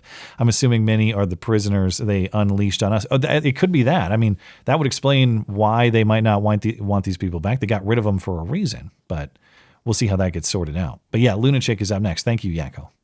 Yeah, and I absolutely love the way Trump has come into this term. Just from day one, just storming into the White House like a bull in a china shop. It's a lot of promises kept, I know that he's not going to be able to do everything he talked about ever, but hey, as far as doing stuff you said you were going to do week 1, pretty good track record. And talking to the press and straight up calling them calling them fake news, at least. I think maybe he called one a liar and saying like, openly saying that the 2020 election was stolen. Like, fantastic. He got even a little more aggressive than that. Did you hear? No, that was bad setup by me. I lost it. I was going to go with this. The N-word. You know what the N-word is? But it was too late. Never mind. Move on. Okay. All right. I've got Luna Chick over on Rumble. Susan Collins was my senator when I lived in Maine, and Fetterman is my senator since moving back to PA, Pennsylvania. Well, I'll take Fetterman any day over a rhino like her. I was going to say that's a rough draw, but Fetterman has become like... Fetterman is on a bit of a redemption tour. I'm not a Fetterman fanboy yet. I don't trust Fetterman, but I'd prefer Fetterman to most Democrats. So we'll see where this goes. Flayer Cake. Thank you, Lunachick. I can't believe the kind of gross creeps that come from Minnesota. The entire state should be fenced off. There have been a lot of rough draws. Do we need to take that? Yeah, I don't know. But thank you, Flayer Cake. And Godspeed to that state. There are good people that come from Minnesota, too. Don't you know? You betcha. All right. Oh, yeah, you betcha. Yeah. All right, I've got Zabka Speaks. Here's some shekels for you in celebration of Biden leaving the Oval Office and the Catholic Church. He joined the Freemasons on January 19th, which comes with an automatic excommunication. Cheers. Is that so? I mean, how he was allowed in the Catholic Church anyway is beyond belief, but I didn't know that he made some Freemason move. Anyway, we'll see how the Pope handles that one. Well, he's maybe allowed in the Catholic Church, but probably still not allowed near too many elementary schools. Yes. We'll see if he's allowed into heaven very soon, too. I have a feeling Judgment Day is coming for that man. VG Justice got sick and had to call off from work for once I get to be here live. Godspeed, sir. Well, thanks for tuning in live, and thanks for supporting the show. It's very much appreciated. All right. I just have one more over on Rumble. You got Sport Nugget? I do. Finally, go for it. Yeah. Oh, okay. Yeah. Finally, we can invade your Sunday border with cheap Wednesday super chats. Yeah, we have opened the floodgates. Thanks for supporting the show. And I just have a couple. Deport them. I just have a couple more here on Odyssey, and I'll get right back into the news. Matt, what do you think about the Orange Man pardon of the pro-life protesters? Good. There's been a lot of abuse of that so-called face law that you can't supposedly obstruct people from exercising their former constitutional right to an abortion. I know that there are cases where people have exercised force, coercion, violence. I get all that. In a lot of these cases, you're talking about people standing around and still getting prosecuted by Merrick Garland and company. And when I talked about people who should still be pardoned on Wednesday, that was a glaring omission I should have been thinking about. Is a lot of these people have been locked up for nonsense reasons for protesting in the vicinity of abortion clinics. Also asks Matt, do you have a favorite dessert? Well, like on the holidays, my mom makes an awesome cherry pie. Fantastic. But as far as like store consumable items, like a good cookie dough ice cream is tough to beat. A fancy cheesecake can be legit, but those would probably be the two if I was like going out to eat. Or cheesecake if I'm going out to eat, cookie dough ice cream if I'm eating at home, rather. You got any disputes with that? I'm a key lime pie guy. It's an acquired taste. So your first time or two having it. Oh, are you kidding me? Key lime pie. I don't even have cake on my birthday. My mom makes a delicious key lime pie every year for my birthday. All right, if it's your steak dinner with my parents and then key lime pie. If it's your mom's, I'll allow it because I don't want to disrespect her, but I still think that the taste is questionable. Well, you haven't acquired the taste. All right. Well, I'll acquire the taste of your mom very soon. Rest assured. Okay, I guess I can't send them the link to this one either. All right. Anything else before you're out of here? Yeah, I just wanted to point out something that I noticed. Back in November, Kamala had tweeted that she told her husband that on January 20th, he was going to sleep with the next president of the United States. I don't know if you've looked at Trump's inauguration picture, like his inauguration portrait, but if there's a good chance that Second Gentleman Emhoff actually tried to follow through on that. Maybe got a little less than gentlemanly with President Trump. Get the hell out of here. Thank you. By the way, I forgot to play your intro bit. I'll do that next time. Sorry about that. But there he goes. Actually, all right, what? Let me squeeze one more in. Right. I just wanted to invoke some JFK. Like I think we've made a huge mistake here. And I think that we need to ask ourselves, ask not what Michael Fanone can do for you, but ask what you can do for Michael Fanone. I think that's fair. That's a good parting message. Thank you, and I will see you next week. All right. Thank you, sir. There he goes, our friend Knuckle Hunky Buck. I'm a knucklehead at times. And I will get back with your chats at the end of I'll have to just circle back with you. All right, getting back into the news here. Where did I leave off? It was partway through all the immigration stuff. I think it was right after that Haitian guy, right? And Tom Homan. Tom Homan saying, well, he's going back to Haiti. Okay. Right. And it was right before Martha Raddatz was, whoopsie, hold on. Got more Jon Patton promo here, but that's fine. There was this interview. So Tom Homan had that interview on Fox. Tom Homan also appeared on ABC's Sunday show this morning with Martha. You know, the illegals have only taken over a handful of apartment complexes in Aurora, Raddatz. And she interviewed Tom Homan, and she asked for clarification if we can expect these sort of deportation operations and deportation flights that we were talking about earlier in the show. Can we expect that to continue daily? And Tom Homan gave a similarly concise answer. He said, yeah, even more of those, actually. I want to go back to those military flights going south. As you said, we have never seen that before.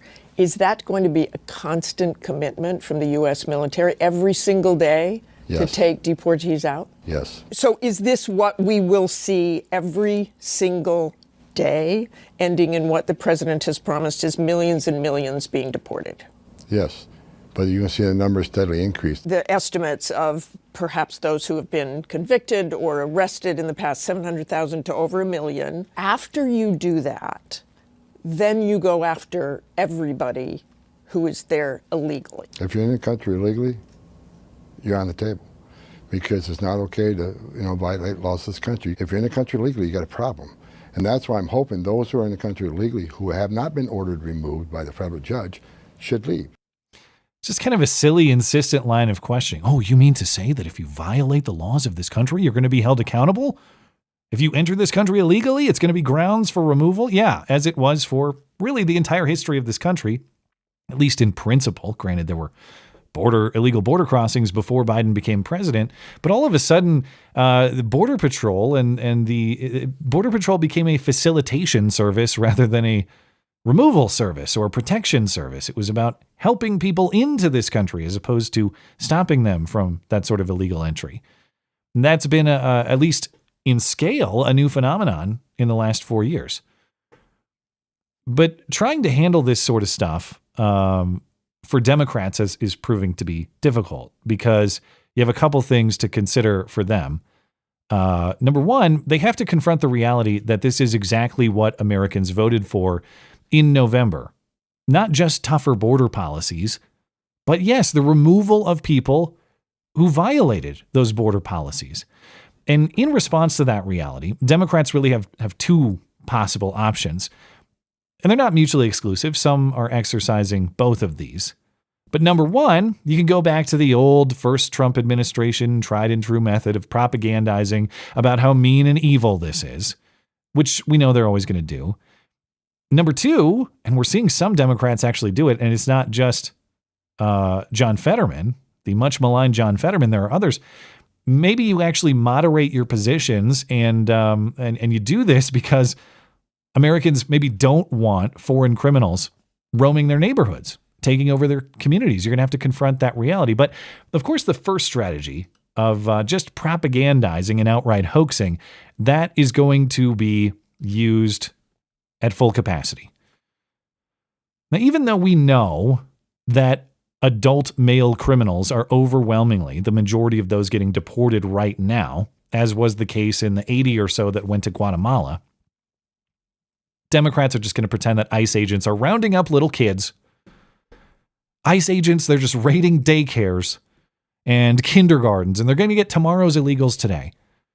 So also as part of ABC's Sunday show this morning, now former representative and current senator, new Senator Alyssa Slotkin of Michigan, she is doing the Helen Lovejoy bit. Oh, won't somebody please think of the children? Slotkin asks, how is raiding the children more important than raiding the criminals. What about the schools and churches? You heard him there say you can go into a middle school, you can go into an elementary school. I mean, he said that's, case by case basis. But your reaction to that? Yeah, I mean, I just don't understand, if the focus and the priority is on criminals, I'm not sure going after an 11-year-old is where you start. And this is the inconsistency between what they're saying and then what we saw happen in this past week, right? Going after places that were not sanctuary cities, kind of in this sort of what felt sort of arbitrary way. So I think, to me, the idea of going into children and terrorizing children, I just don't believe in supporting that kind of action. And I don't believe that most Americans think that 11 and 12-year-olds are the ones who are the hardened criminals that need to go back to their countries. Okay, if you care about the migrant children, Miss Lovejoy, there sure is a lot of trafficking happening at the border.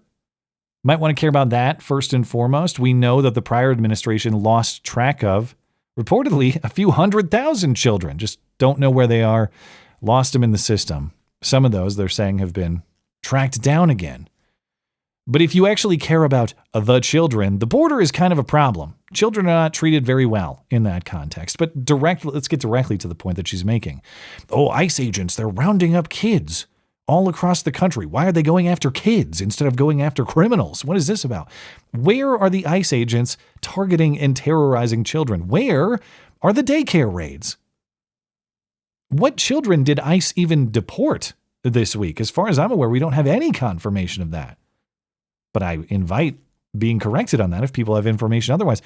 The point is you heard no specifics because there are no specifics, because Democrats make that kind of nonsense up.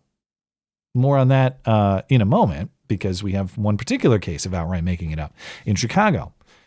But this point about schools, they're going into the schools, don't you know? The ICE agents, they're taking over the schools. Why are they going to elementary schools? That was just made up by Martha Raddatz. You go back and listen to the Tom Homan interview. She asks something to the effect of, are you willing to go anywhere to capture these illegal immigrant criminals? Would you even go into schools? And Tom Homan answered something to the effect of, yeah, we're going to go where the targets for arrest are. And if that's schools, but there are no safe zones. And that's true for any other crime. You commit murder in this country. You commit theft in this country. You commit rape in this country. You can't just go to a safe zone of a school like we're playing The Floor is Lava. You can't get me over here. Sorry, I'm in a safe zone. It's not the way it works. So yes, if there's a criminal target for arrest and deportation who happens to be on school grounds, no, he's not automatically safe. But the point is that was a hypothetical that Martha Raddatz is giving to Tom Homan. It's not a reality yet, although it could be, but it's not something that's these elementary school or daycare raids. These are myth, at least so far. But Tom Homan, in explaining his perspective, he said, well, not only are there no safe zones, but many of these MS-13 members or Tren de Aragua members or other foreign gang members, they are teenagers, They're 16, 17, 18 years old, meaning sometimes they are enrolled in school, and sometimes that's where you find them. And so you have to go where you find them. That somehow got twisted into ICE raids on kindergartens, according to Alyssa Slotkin, or elementary schools, or whatever she's saying. It's kind of a recreation of the favorite Democrat talking point. Children are the leading cause of deaths among children are guns. Did you know guns cause the most children's deaths in this country, more than car accidents, more than cancer? Sure, that's true if you count 18 and 19-year-old gang members shooting each other as children. There's always this kind of trickery. And if you find out that maybe Tom Homan is going to send some ICE agents into a high school to go get an MS-13 gang member who killed people, somehow that's the same as they're going to the kindergartens to get the little kids. But to that point of Democrats making it up and outright hoaxing, they did that in Chicago.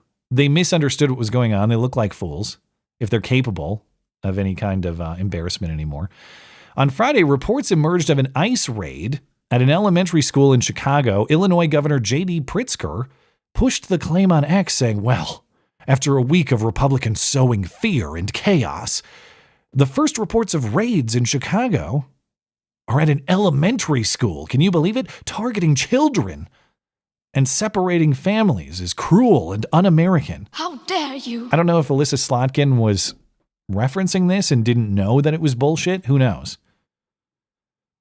Chicago Tribune reporter Nell Salzman also pushing the claim, posting on X, "ICE showed up at 11:15 a.m. This immigration action appears to be the first at a Chicago school after President Donald Trump took office. It makes me so sad," said Ava Chavez, a 37-year-old who lives in the neighborhood and came out after she heard about it. This lady didn't even see it. She just heard about it, and she's sad, and her name is Chavez, so print it, according to the Chicago Tribune, or at least this reporter.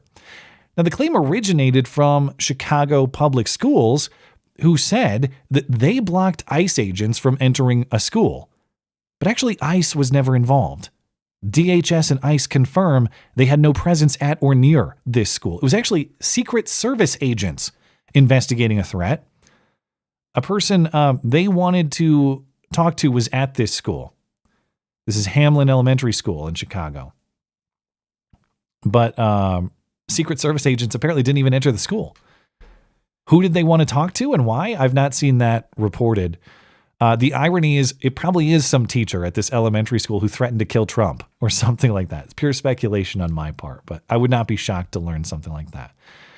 So Democrats, of course, they have their hoaxes, they have their exaggerations, they have their outright lies to try to deal with this reality that they are just not on the side politically of Americans in general, and trying to figure out how they're going to manage that.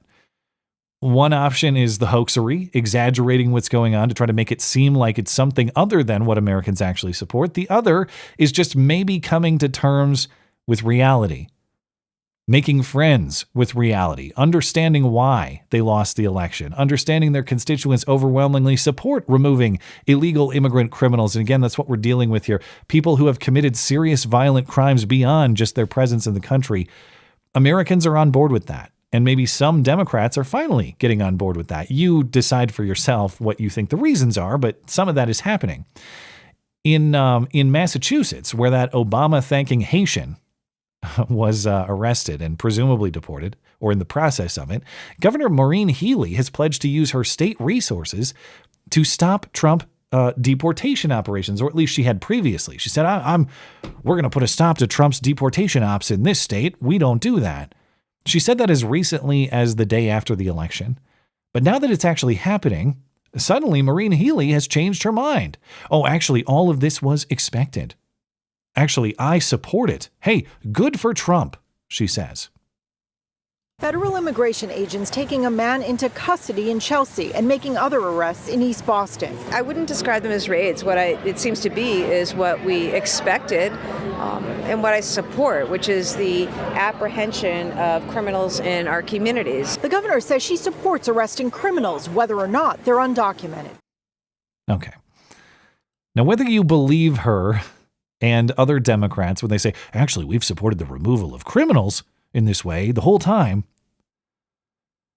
I don't think that's what she meant at all. I think she meant stopping Trump in totality, and suddenly that became politically unpopular, and here she is.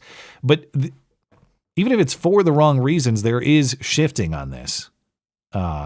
Instead of the usual no human is illegal nonsense, even MS-13 gang members who shouldn't be here and kill and rape people, now apparently there's a willingness to moderate and concede, okay, maybe gang members and convicted criminals should go. Okay.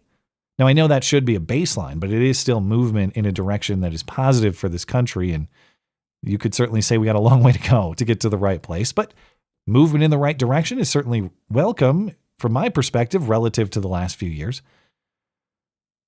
And the other thing you could say about this too, like are Democrats coming to this conclusion based on some sort of philosophical realization about how we ought to handle immigration? No, of course not. They're coming to this because it is politically necessary, politically mandatory in this circumstance. It's a losing issue for them, as they just learned in November, so they have to switch. The problem is the second that Democrats get into power again, whether they convince people on immigration, which is probably unlikely in the near future, or maybe they convince them back on economic terms or whatever social issue, even if they're elected for reasons completely other than immigration, the second they get power again, and it is no longer politically mandatory for them to take this position, they'll go back to the old nonsense from before. So it's not that I trust these people. I just recognize that there is a shift happening, even if it is for the wrong reasons. Now, just how aggressive are these deportation operations going to get? Well, that's what Tom Homan was talking about with Martha Raddatz. He says he's going to do what he has to do to get the people who don't belong here out. Based on what we saw with that Haitian migrant and some others, the entertainment factor is already very high. I don't expect much beyond that whole thing was hilarious. So it's hard to imagine it getting funnier, more entertaining. Now, maybe funny is the wrong word, because what we're dealing with here, I mean, in that context with the Haitian guy, very serious criminal. In this context, potentially very serious criminals. But what I'm talking about here is the intersection, the collaboration of Chris Hansen and immigration enforcement. Now, if you don't remember To Catch a Predator, that was a mid-2000s era show on NBC where they would get usually young girls. Sometimes I think they did a gay one, though. But it was usually a young-looking girl who, in fact, was an adult to pose as a minor in online chat rooms to get, if not pedophiles, I know there's a technical term for that, but minor-attracted persons, right? The politically correct term these days. To get the minor-attracted persons to agree to come meet up with this person who they believe is a minor for sex. And that show went on for a few years, 2004 to 2007, something like that. It eventually went away because one of the guys they got in the sting operation killed himself, and there's all kinds of legal problems and things like that. But Chris Hansen has carried on with this method and continues to do it. He's got this new show called what is it called? A Takedown on True Blue, which is a streaming platform.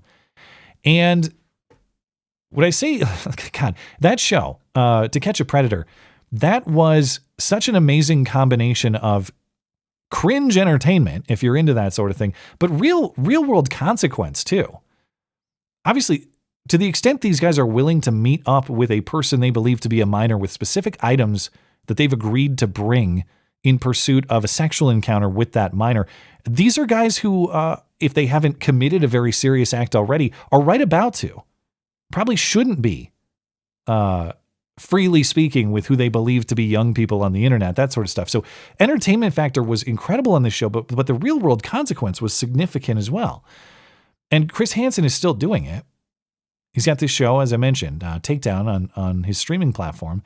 But Hansen says that he recently caught 2 illegal immigrant Hondurans through this To Catch a Predator style method, and both apparently have now been deported or are being deported. You gave her $50. Yeah. What was that for? The $50 was for sexo con chica 15 años. No quería. No quería. No quería. Her niece was 15, and you said you wanted a from her and we're going to pay her $50. Are you here in this country legally? Do you have U.S. citizenship? Soy ilegal. But you came here, Marvin, for sexo con chico 15 años. No. You could go back to Honduras. No, por favor. Soy ilegal. But that ending plea is my favorite. No, por favor. Ironically, that's exactly what the 15-year-old girls say to him regularly. No, por favor. Or the chicas con 15 años, or however Chris Hansen phrased it. That is actually the Honduran national anthem right now. No, por favor. Or maybe the Colombian national anthem. No, por favor. Hansen says he busted these guys a week or so ago. He says both were here previously. They snuck back in, or have snuck back into the country multiple times. Hansen says they're now picked up by ICE once again. We'll see if it's harder for them to get back into the country under Tom Homan and company. But here's hoping, they that when they get back to the border, they now, hear the same thing. No, por favor. No, por favor, please go away. All right. That's all I got on immigration, which of course was the major topic of the week. But another big piece of news over the weekend or on Friday is the confirmation of Pete Hegseth, confirmed to be your next Secretary of Defense, or right now your current Secretary of Defense. The reign of Darth COVID, Lloyd Austin, is finally over.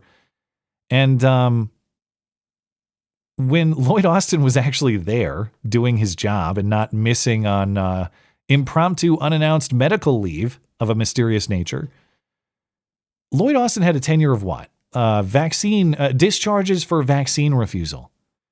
Abysmal recruitment numbers that really never met their marks across the branches. And Americans killed needlessly to serve, Biden political priorities, of course. That was 4 days ago, 5 days ago. Among other devastating failures. But yeah, at least they were diverse and equitable failures, of course. Now, the vote for Pete Hegseth was largely expected, but maybe not quite. Democrats voted against Hegseth. Everyone knew they were going to do that. Republicans, Lisa Murkowski and Susan Collins voted against Hegseth because that's often what they do. They allowed Democrats to hijack any nomination with an accusation of sexual impropriety. In fairness, Collins did actually vote to confirm Kavanaugh, and probably the highest profile example of that, at least recently. Murkowski voted present in the Kavanaugh case. But the one surprise, at least it surprised me, maybe I'm the idiot, a former Senate Majority Leader Mitch McConnell voted against Hegseth, and that actually made the vote 50-50. And Vice President J.D. Vance made what I think is his first tie-breaking vote as vice president to confirm Pete Hegseth as defense secretary.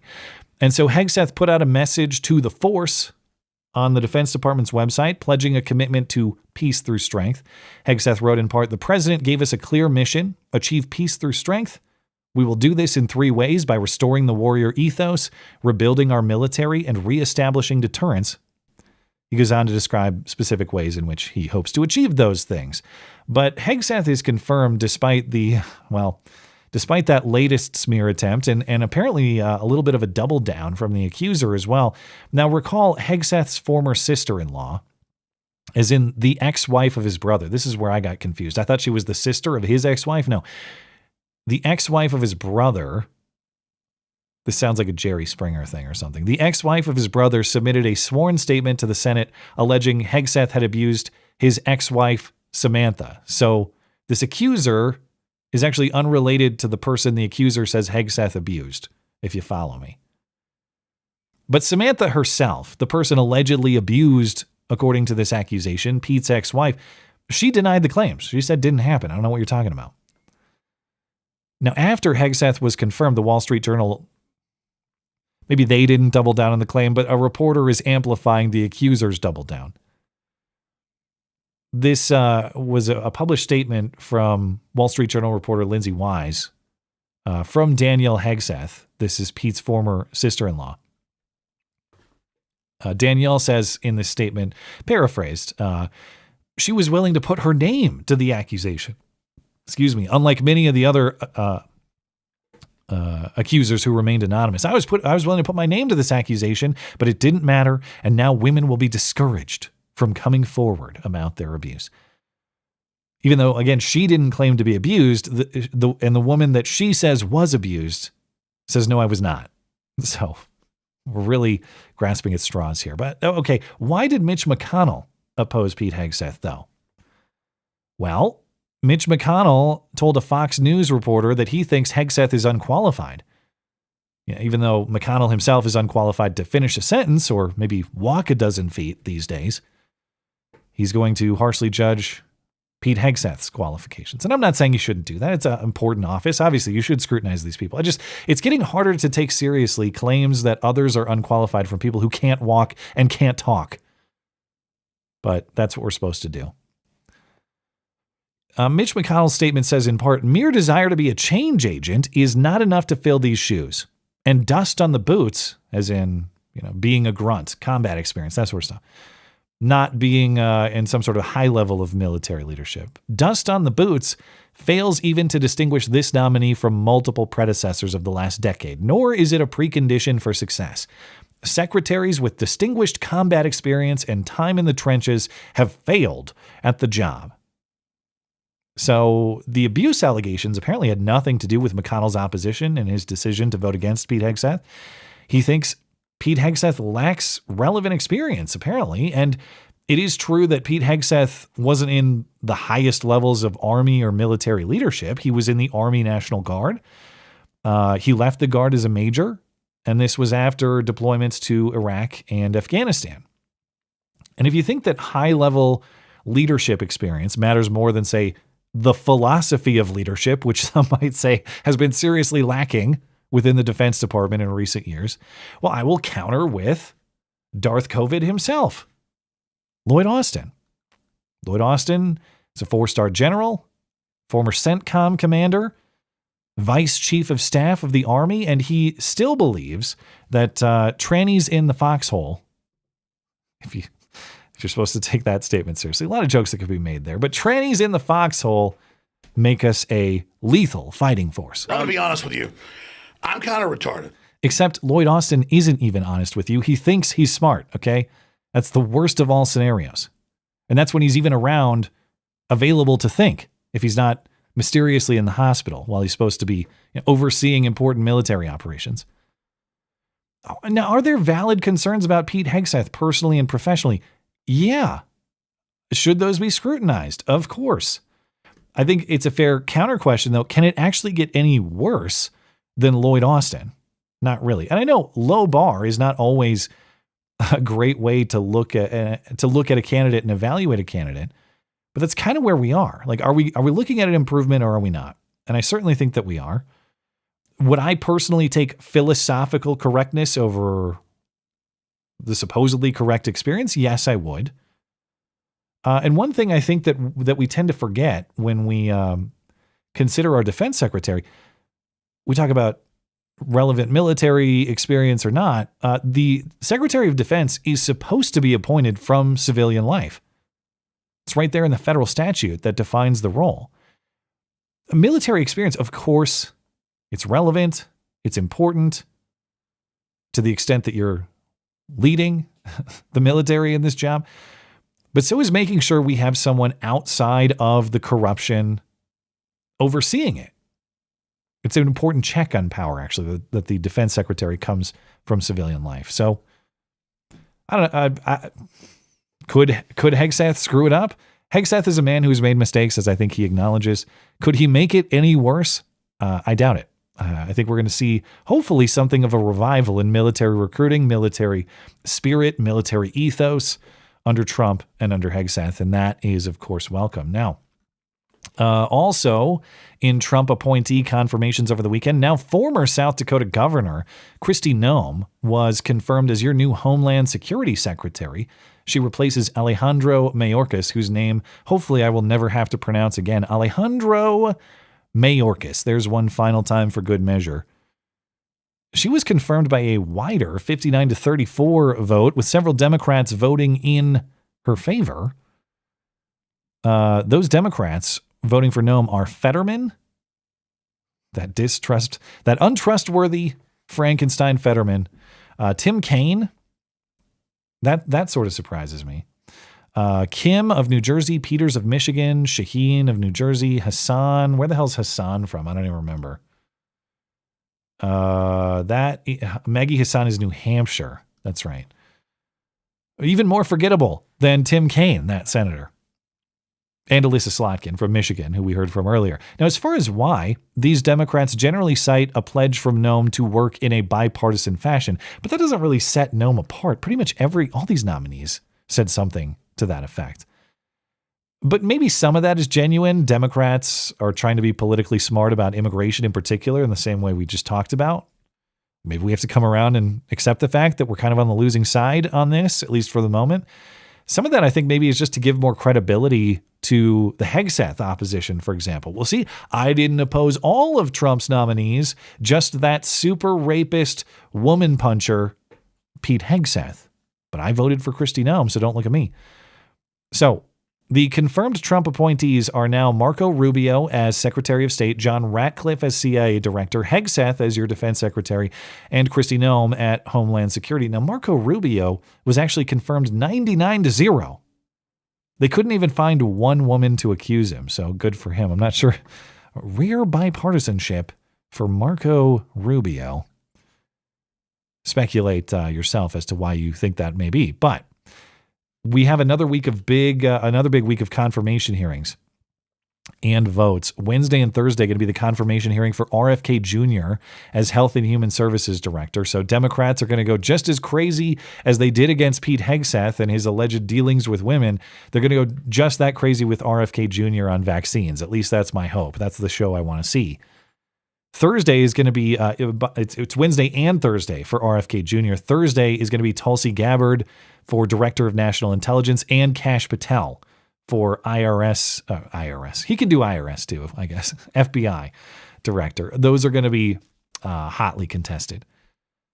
And Democrat women were not shrill enough to stop Hegseth, so can they get even more insufferable to stop the others? Tune in to find out, or don't do literally anything else with your life. It's probably time better spent. Before I get to hoax hate, there were just a couple stories that I wanted to highlight about anytime federal workers are complaining about a mood of fear and terror and all this.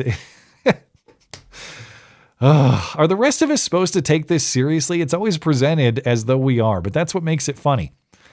On the topic of executive orders this week, there are some headlines that are supposed to they're supposed to make you feel bad, but of course they don't. They might make you feel the opposite, actually. I kind of feel the opposite. But headline Politico, I am terrified. Workers describe the dark mood inside federal agencies. Good.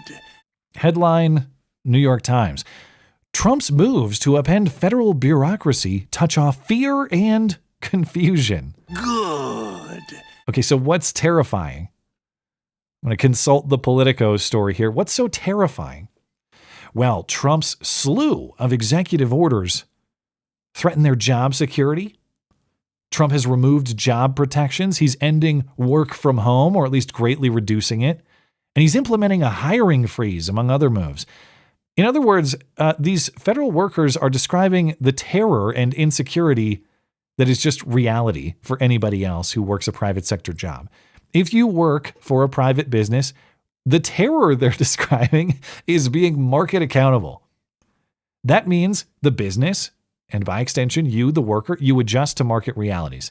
That means what? Workers have to produce. It means the business has to stay competitive. That means if there's no money, you have to scale back. And that could include, yes, the ending of your job. Yet for the federal government's workforce, none of these realities apply. And if they get a whiff of those realities, the terror. We're so scared.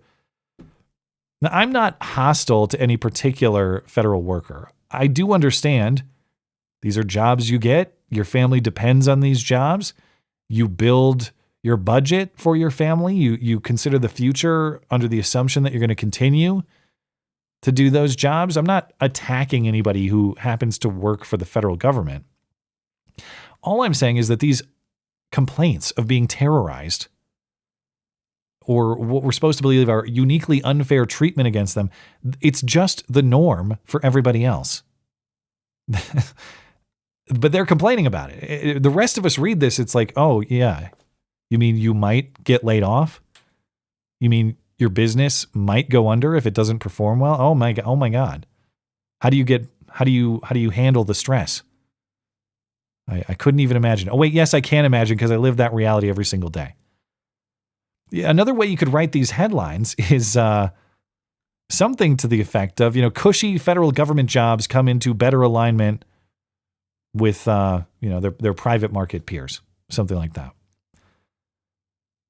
The real reason they're so fearful is because they know that their treatment and pay are generally way better than what they get if they work a similar job for a private employer. They don't want to lose out on the gravy train. I understand. I don't want my family to be at a relative disadvantage either. If I had a really sweet situation, I wouldn't want to lose it either. I get it. But the reality is that gravy train comes at the expense of the rest of us, which is why it has to come into the station and stop. It's not benefiting us as Americans, which is the point of that job, ostensibly. It is actually extracting our wealth and removing productivity that otherwise would be in the private market.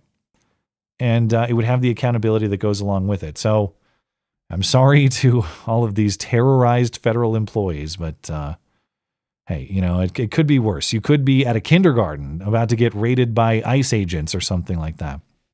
So chin up. You'll get through it. All right. There was also excitement this week when Trump announced he's directing the release of the JFK, RFK, and MLK files, as in everything the government knows about these 3 mysterious assassinations from the 1960s. The problem is, at least for now, there's not really much of anything exciting about it. The order does not actually direct the release of these documents, at least for the moment. It orders the director of national intelligence, maybe Tulsi Gabbard, but right now it's a woman named Laura Shao. And the director of national intelligence is supposed to make a plan within 15 days to release the records. Again, everything the government knows about these 3 assassinations. The 15-day deadline to make a plan applies to JFK. For RFK and MLK, you got 45 days to make the plan. So again, it's not 15 days to release it. It's 15 days to make a plan to release it. So when are those records actually going to be released? Who knows? There's going to be a plan for it, though. What records are going to be released? Who knows? But there will be a plan.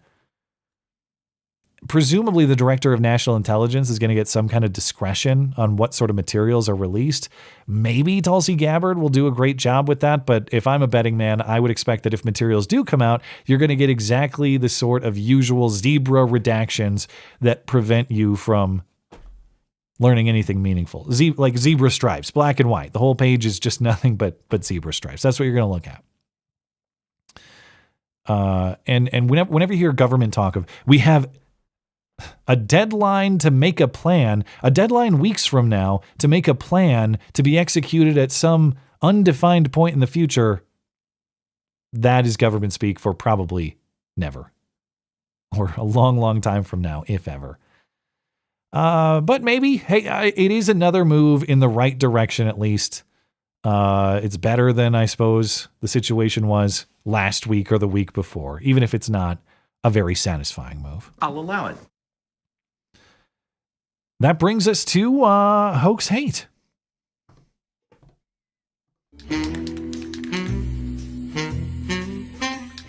And now, the nobody saw it happen, but it's totally a product of Trump's America hoax hate crime of the week. Ah, shit, it's backwards. You think they'll notice? Well, it's winter, and in a lot of the country, a lot of parts of the country, mine included, that means snow. And if there's snow, you can write words or draw images in it. And I know I've seen this before with snow swastikas. Somewhere in the history of this stream, in its former iteration, there were snow swastikas. I don't remember if they were backward or if they were correctly oriented, but I know we've seen things of this theme before. But now we have a rare snow event in the deep south, and I guess it's actually snow N-word season. Now, what do I mean snow N-words? Is it people making snowmen of color? Snowmen who are black? No, it's people writing the N-word in the snow. He said the N-word.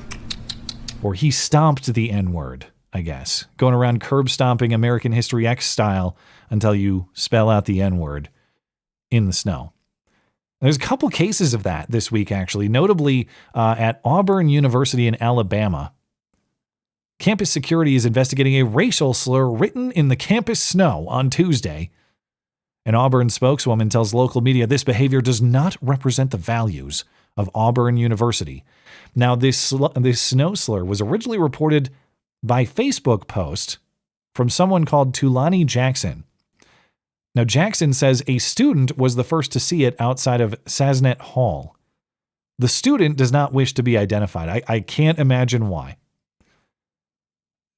So Jackson says this student is his or her I don't know if Tulani is a man or a woman's name. His or her friend's daughter, but Jackson's post reads in part, "This is what my friend's daughter experienced today. In the Bible, snow represents purity, God's glory, and the promise of forgiveness. Today, the freshly laid blanket of snow spoke volumes. It spoke negativity. It spoke fear. It did not speak the love and forward thinking it should on a college campus." Oh my God. This is a prime example of the two Americas rather, we are beginning to know. Yes, it's only the beginning. We've seen every possible iteration of this, and somehow this is only the beginning of some sort of racial division. She, her friend's daughter, she is strong. The student who discovered this snow slur. She is strong, but she shouldn't have to see this. She shouldn't have to feel these feelings. I shouldn't have to assure her that things will be okay constantly in this America, our America. I know that this is our reality, but I ask you, should it be? Well, I'm very glad to hear that this brave student is strong enough to endure seeing a word written in the snow. What toughness in the next generation of American leaders. Although, if she had spontaneously combusted from the rage of seeing this snow N-word, I guess that would have had the benefit of potentially melting the snow and erasing the slur. Now, unfortunately, this story here has a better image, by the way. The image in this story, kind of hard to tell what's going on. That's actually an N. It's just kind of sideways. This one, you can really see it spelled out a little more clearly. The N and the E and the R. This snow Klansman really had some attention to detail. But unfortunately, this Deep South snow Klansman remains at large. We'll see if they can track him down, no pun intended. But I don't know, couldn't you find the footprints from there? He had to walk somewhere from there. Where'd he go? For now, I think someone should fix this just by adding a few words to it. Make it say N-words are very cool. Or N-words are very nice. Or I like N-words very much. Make it a positive message. Turn that frown upside down. You can fix it if you really try. But another snow Klansman, at least I assume, a different culprit, struck up north this week too, outside a Brooklyn apartment building in New York City. And this snow N-word was also discovered Tuesday, so I guess, unless this is a very, very fast snow Klansman, apparently not the same guy. He would have to travel very quickly from Alabama to New York to accomplish this feat. But these people are practically ninjas, Nobody ever sees them. Somehow they always get away with it. Maybe they're interdimensional. Maybe they have teleportation powers. So I guess I shouldn't assume that these mythical beings operate by the physics of this world, because we can never track them down. But here's a local news story speaking with the resident who discovered this snow N-word. Residents inside 309 Lafayette Avenue were shocked to walk out of their building on the 21st to find a racial slur written in the snow right in front of their building. Lawrence Peterson says he was walking out with his son when he saw the slur. Days later, it remains frozen into the snow. Those inside seeing it from their windows. It's hurtful, not just necessarily to my kids, because my kids are young, but to the elders that are here and who dealt with the history of that word from the 60s, 70s, growing up from civil rights movement. In 2025? Come on. It could be just a young person that's doing something stupid and not even thinking about, how it impacts people's lives. Okay, so it's hurtful and damaging. Why does it remain frozen in the snow, though? You heard there in the story, well, as of today, the snow N-word is still frozen into the snow. Why don't people go walk all over it? Why don't people erase this snow N-word? Why are they leaving it on prominent display to be frozen and last as long as it possibly can? And the woman quoted toward the end of that clip there, the end of that report, she fully understands what this situation probably is if it's not an outright Jussie hoax. If it's not that, it probably is just kids being kids. Tomfoolery, shenanigans, skullduggery. And if that is what it is, and you as an adult recognize that as a probable explanation, why in the hell are you as an adult so hurt by it? Because I thought you, a responsible, strong adult, aren't you supposed to teach the kids that it's sticks and stones may break my bones, but words can never hurt me, unless it's a very bad word written in the snow. And then my entire day or possibly my life is ruined. How many white people even live in this apartment complex in Brooklyn? I don't know, but Brooklyn generally is only 35% white. Together, black people and other minorities vastly outnumber white people in this particular area. So why would an actual racist go here to send his message? Because if the actual racist was ever there, he probably moved away decades ago. Of course, police are investigating, or at least aware of the incident, presumably investigating, because yes, this is an important matter for law enforcement attention in that city. Now, weeks ago, I discussed the case of a supposed hate crime at Salisbury University in Maryland. At least I think that's how you pronounce it. But there were 15 students who were accused of kidnapping a gay man to tie him up and torture him because they just hate the gays. That was the original story. Bunch of young college men, they hate the gays, they saw a gay, and so they captured him. They brought him back to their apartment or wherever it is they reside. They tied him up. They tortured him because they just hate the gays. That event happened in October. Then in early December, prosecutors announced they were dropping hate crime charges. And a lot of the assault charges, or at least first-degree assault charges against pretty much all the students, 12 of the 15. The prosecutor said at the time that review of the evidence did not support the original charges, as in hate crime charges and first-degree assault charges. Well, in an update to the story, 3 of those students have now been convicted. I think they pled guilty. They're now convicted. They've been sentenced. 2 of them on charges of false imprisonment, and a third on a second-degree assault charge and a charge of false imprisonment. And they all received mostly suspended sentences of about 2 years. But the question remains, now that they've been sentenced, these guys have pled guilty, the case is over, why is the reporting still saying an alleged hate crime? We've already evaluated the facts. They have admitted to criminal culpability, and hate crime charges were not a part of this. So why is it still an alleged hate crime? And why couldn't prosecutors bring the hate crime charges, even though there is a hate crime law in the books in Maryland, and they originally tried to when they were charging these students? As far as I've seen, we still don't have clarity into what happened, other than the crazy details buried many paragraphs deep in the Washington Post story from December. Why did these guys capture and beat up that gay dude? They just found a random gay guy. They hate gays so much they kidnapped and tortured him. That's why. It was all just, well, look, guys, a gay. Let's get him. No, it was definitely more involved than that. Scroll way down in the Washington Post reporting. There are a few paragraphs that seem very relevant. Authorities alleged in court papers that one of these students posed as a 16-year-old on Grindr, a messaging app for LGBTQ people. That's all it is, just a messaging app for LGBTQ people, to meet the man.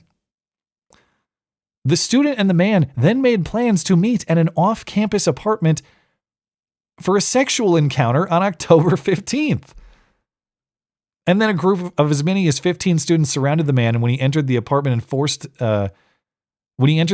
forced him to sit in a chair in the middle of a living room, according to court records and the cell phone video reviewed by police. How old is this gay guy that they captured? That is unspecified as far as I've seen. But why is this gay guy picking up who he believes to be a 16-year-old for gay sex on Grindr? Also unspecified as far as I've seen. Seems like that might have something to do with why they treated him the way that they did, though, because this really sounds a lot more like a Chris Hansen operation gone wrong than, say, a hate crime targeting a gay guy, because we just hate the gays. Sounds kind of like this gay guy may have been targeting someone himself, but we still don't have clarity on that. So if I ever learn exactly what happened in this mystery, I will return to the story. Last item for the evening. If you watch TV game shows like my wife and I do, Perhaps you are watching Beast Games, as we are. And this is the project of YouTuber Mr. Beast. And in this show, he's putting 1,000 players against each other in this ongoing elimination challenge. The winner is going to win $5 million. They haven't concluded it yet, but an episode has been coming out once a week for the last few weeks. And they come out on Thursdays. In Thursday's episode, racism struck Beast Games. And I saw this before I realized there was some online outrage about it, potentially. So when I saw it, I was cracking up. Because it's not just racism in Beast Games, it's sexism too, because of course everyone hates the black chicks. At least that's what they're saying in this scenario. Everyone hates the black chicks. It's racism, it's sexism. Mr. Beast is accommodating it. The premise of this particular game was a real life train or the trolley problem. One player is operating a switch and he's going to direct, this isn't metaphorical or like, hypothetical, he's going to direct an actual oncoming train onto one of two tracks. And that means he's going to destroy one of two things. On one track is a brand new Lamborghini car that he can have for a prize for himself, but only if he sends the train to the other track where he will have to eliminate other players. There are stand-ins for those players standing on that track. Or he could opt to save those players from elimination, but then the Lambo gets destroyed and he loses the Lambo. Well, the setup for this game, how are the players who are put on the track selected? The setup for the game is that player who's going to operate the switch, he gets to pick the three players that he likes the least or hates the most for potential elimination. And of course, he picked all black chicks. And you know, they did not like that at all. Now, because of copyright claims, I have to distort the video, but bear with it. You're going to get the idea. 952. 626. 626. 182. 182. Whoa. Seems like it's all black females. What did that tell you? He's gonna have some people very upset. How do the three of you feel about Akira picking you? It's the microcosm of America. The black woman is always last. Oh my gosh. I don't think that's why he chose I don't think Akira's like that. He can either not touch this lever and let that train destroy a brand new Lamborghini, or he can pull this lever over here, sending the train down the red track, thus saving his Lamborghini, but eliminating those three contestants. Those three have officially been eliminated. To the three of you, I am so sorry. I don't want to hear you. We good. We good. What's done is done at this point. They can hate me if they want. Good. Tough decision, man. Now, I actually hated this game for a totally different reason because it made no sense in concept. Think about this. Hey, would you rather have a $250,000 car, or would you like to save all the players that you hate? Well, who's ever going to pick the latter? One track for this guy is all win. As in, you get a free awesome car and you eliminate the players you want to be gone from the game. Meanwhile, you survive to continue to compete. That is all win. The other track is all loss. You lose the car, it gets destroyed by the train, and all the players you hate stay in the game, but they really hate you because you've now identified them as the players you hate the most. There was no reason ever to send the train to go get the car. It was such a dumb. It's like, hey, would you rather have $1 million or an actual pile of dog crap? Which are you going to pick? Ooh, what a tough decision. I think I'll flip the switch and send the train into the pile of dog crap. I mean, don't misunderstand. I'm not saying these lovely women of color are dog crap. But in concept, it was not a hard decision. That's why I didn't like the design of the game. But it is a very interesting case study. Like, do you think this guy, who is clearly not white, he's not pictured in this story, but do you think this guy is an actual racist? Like, he just hates black chicks, and that's why he made the move that he did. Nope, hate black chicks, they all gotta go. Or maybe did these women of color, stunning and brave, of course, did they happen to be insufferable players for any number of reasons? And as you heard that contestant herself there ask, well, it's all black females. What does that tell you? Well, I mean, It could indicate racism. That's one interpretation. It could also indicate a behavioral problem among black females, or at least these particular black females in this game. That would be another possible explanation as to why this similarly stunning and brave man of color might want to eliminate you. I don't know. This is Beast Games Season 1. Clearly, after Season 1, if it comes back, they're going to have Beast Games reparations. So we'll see how that goes. Of course, just inclusion on the show is not enough. The black chicks have to win by default. Every game ends with a black chick winner. That's where we're heading with this. And I guess there already is a lawsuit, not for racist stuff, but there are a bunch of contestants saying that they didn't get adequate food, water, or medical care on the set. So I guess there's already legal problems with the production of Beast Games. And now it's racist and sexist too. So we'll see how that goes. But with that, I will catch up with your chats and we will call it a night. So I left off after Injured Guardian on YouTube. Let me see if I can find where that is. I got to refresh. Yeah. Kyle Kringle. Keep the Donald in president, you know. Well, I guess we're going to do that, right? It's if every week of the second Trump term is as entertaining as the first, it's going to be a great show, and I can't wait to enjoy it. Buy Bitcoin Daily, Jake, Brandon Herrera for ATF director. Now, I know that's still supposedly a possibility, but I don't know if Trump really wants to. I think it's been overall a good first week of not just doing things that I think are good, but doing things that are consistent with what he said he would do to earn people's votes. And ultimately, whether I agree or disagree, that is the system. You know, you earn votes based on your vision for what should be done, and then you go do it. And by and large, Trump is doing that. So if Brandon Herrera becomes the guy, then I will be. Yeah, that will make it among the best presidential terms ever. Tyler Davis, thanks for supporting the show. Esoterica Unbound. Now that Superchats cost less, it hardly seems worth the effort to fight my way through the Raja filter. All I have left is the simping. Well, I don't know. Does Raja adjust his censorship efforts based on the value of the chat? I guess he gives you more characters, which is news to me, but thank you, Esoterica Unbound. Appreciate it, man. Super Joe's midlife crisis. Matt, go buy a third of a fast food meal on me. Keep up the good work. That's right. Yeah, that is about the value of a third of a fast food meal. Although I think you can get like maybe a Big Mac and some chicken nuggets, some McNuggets for that price. Keep up the good work. What do you think of the Goonergate going on with the gamer right? Now, I think I know what you're talking about, but I hesitate to even name the names involved because I'm not sure that's what you're talking about because I'm so far at a distance. But I've seen some of this stuff going on Twitter, or X. So I assume that's what you're talking. If I understand the conflict, it's kind of a reversal of Gamergate. That is to say, the conflict of Gamergate was treatment of women in games. That was the feminist stuff sort of spawned the controversy.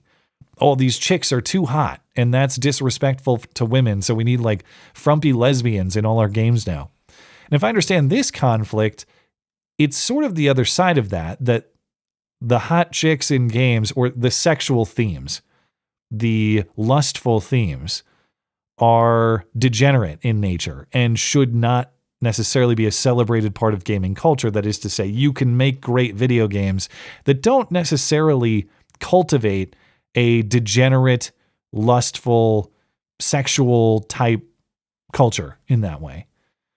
So without understanding the conflict fully, I hesitate to opine on like who's right, who's wrong, or I'm just so far detached from the video game industry now too. I fire up my Xbox once in a while to play like Hot Wheels with my son, you know?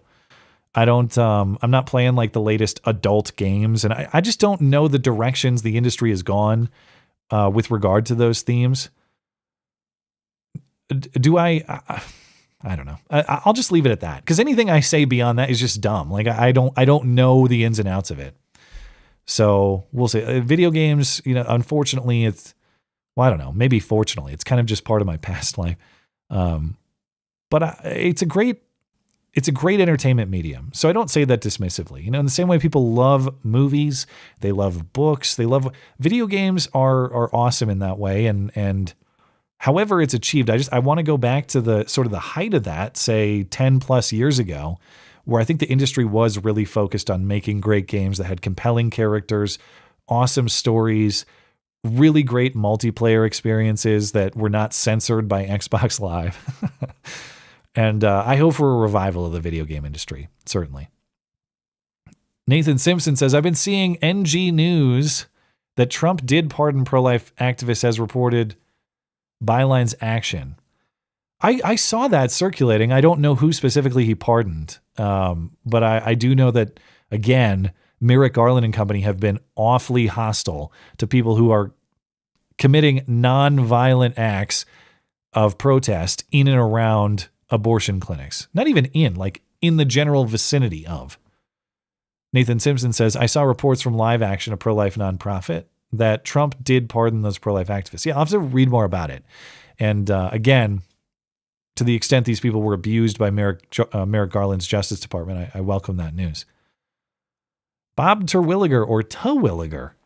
Hey, Matt, longtime listener, sending love for good karma. I have an interview tomorrow for a job at a hedge fund. Well, Congratulations, butthead. hope it goes well. With God's help, I'll secure a great financial future for my daughter and my family. And all jokes aside, that is what it's all about, man. You're on the quest for the right reasons. It's great to get a cool job. It's great to earn money, all those exciting things. But the question is, in pursuit of what? And if it's just in pursuit of, buying Lambos from Beast Games or, whatever your vice might be, whatever expensive things you want to buy or whatever things you want to achieve with that money, none of it matters if you're not pursuing the ultimate goal, which is family and supporting that family as a man and making sure you're putting your family in good position. So all the best to you. Godspeed in your job interview. And I hope you get it. And all the best to your wife and your daughter. And thanks for supporting the show. Knuckle Hunky Buck. I hate the term MAPS, as in minor attracted persons, because it ruins a line from one of the best Yeah Yeah Yeahs songs. I remember that band. Wait, they don't love you like I love you. M-A, or is it MAPS? MAPS. It's spelled like a sheep thing. MAPS. I don't know. I don't remember that song from the Yeah Yeah Yeahs that much because I didn't listen to them a ton, but I remember their songs were in a few snowboard videos that I watched way back in the day. And that's how I became acquainted with that band. And thank you, Knuckle Hunky. But I'm sorry the MAPS ruined your song. Esoteric Unbound says, it'll be interesting to see if Hegseth can repair any of the damage caused by the over decade-long Come Be One of the Girls recruiting campaign. I actually am pretty optimistic that they could turn this around fairly quickly. I think that there's a lot of young men on the fence about military service. And I think with just a few changes, a lot of them could be coaxed back. I don't even like that word coaxed. Like it's so strange to think that if my sons, and I know there's a long way to go, because my oldest son is 3 years old, my youngest is 1, that if imagining them at 18, if they told me that they wanted to join the military, that my hesitation or concern would not necessarily be the danger of the battlefield, though that is a concern,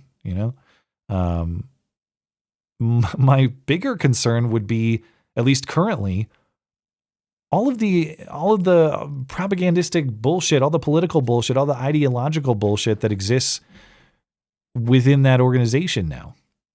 And why, if you join the military, are you there in service to this country or are you there in service to that insane ideology? And I think for the last 4 years, that's been very debatable. Now, it certainly could recover.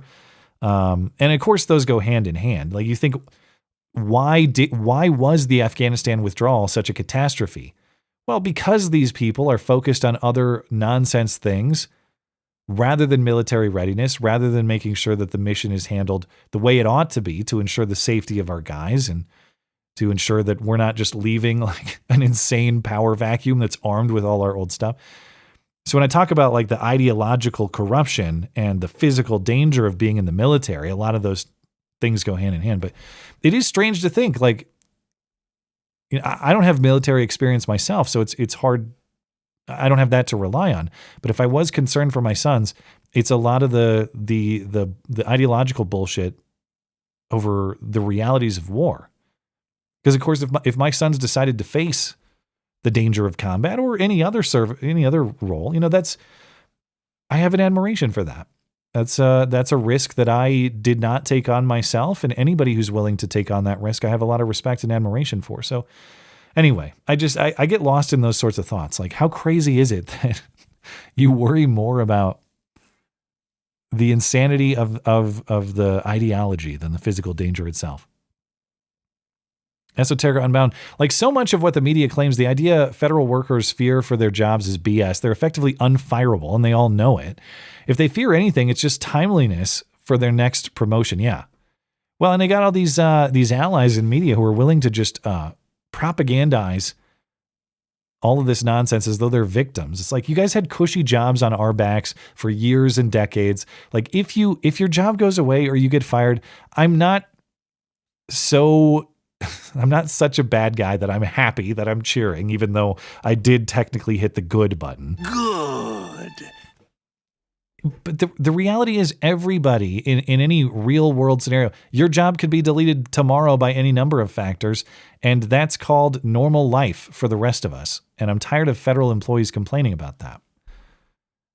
Electric Ninja, and thank you, Esoterica Unbound. Will Trump keep his promise of no tax on overtime? I heard he was talking in Las Vegas and there was movement, or maybe there's something he could do on no tax on tips. I didn't hear anything on overtime. I have a love-hate with all this stuff. Anytime you're talking about a reduction in income tax, like, generally, that's great. I like that. Income tax is bullshit. We shouldn't be doing it. The federal government doesn't need that. And the fact that you can't escape it as a citizen of this country, I think, if not, illegal, at least in the original design of this country, is wildly immoral. So the less income tax there is, the better. But at the same time, I hate when the government does this. Like, well, if you earn $1 this way, we're going to tax it that way. But if you earn $1 that way, we're going to tax it this way. No. If I earn $1, regardless of the way I do it, assuming I haven't abused someone else to do, I haven't stolen it, I haven't defrauded someone, I haven't obtained that dollar through some sort of illegitimate means, what business is it the government to, first of all, what business is it of the government's to take any of it? I earned that money, they didn't. And when I say I don't mean me uniquely. I mean everybody, all of you out there who work hard for your money. The government doesn't have a legitimate hand in that cookie jar, but it's even more annoying when, like, your dollar that you earned is taxed differently than that guy's over there because of the way in which he worked and the government's supposed preferential treatment for it and subjective judgment that he worked X amount of hours, so he's entitled to that. It's total nonsense. $1, again, income tax, a debatable concept in principle, but if we're going to do it, $1 must be $1. Okay? None of this like differentiating on how you earned the dollar. It's total nonsense. Thank you, Electric Ninja. Appreciate it. Okay. We'll catch up with Rumble here. We'll go over to Odyssey and we'll call it an evening. Dangerous Spaces, our friendly Wednesday show call-in screener. Breaking from Press Secretary Caroline Leavitt, the government of Colombia has agreed to all of President Trump's terms. Statement attached. Well, so I told you that this was developing rapidly. So, oops, looks like I got a connection drop here. Stand by. Let's see if that recovers. But, it's about in time with the end of the stream. Anyway, there's your statement from the White House. I'm just going to wrap these up because my connection appears to just have dropped. So, anyway, I'll get through these and we'll call it a night. Haughty Twerkman, the reality for Raddatz and Slotkin is the likelihood of having an inanimate encounter decreases with every deportation. Wait. Let me read that one more time. The reality for Raddatz and Slotkin is the likelihood of having an intimate encounter decreases with every deportation. Yeah, an unwanted intimate encounter. Those are apparently going down in many jurisdictions. Thank you, Huddy Twerkman. Looks like the connection has recovered. So sorry about that. But the duct tape and the hamster wheel, they always roll on. Dangerous Spaces also says, have you heard of the film Emilia Perez? Shitty tranny propaganda that just received 13 Oscar nominations. The actor who calls herself a woman in real life has been nominated for Best Actress. Oh, this is going to get good, isn't it? Might be good enough to make me actually watch the Oscars. Just kidding. I never watched the Oscars, even when that was like a respected American cultural institution. All right. Think we are all set on Rumble. Look good there. Looks good on Odyssey. I think I've thanked these two supporters on DLive previously, but Polecats and Grandmaster B, thanks for supporting the show over there. And let me give a quick refresh on YouTube and Tippy. We will call it a night. Yeah, it looks all set. All right. Well, thank you one and all for your participation in the live show. Once again, very much appreciated.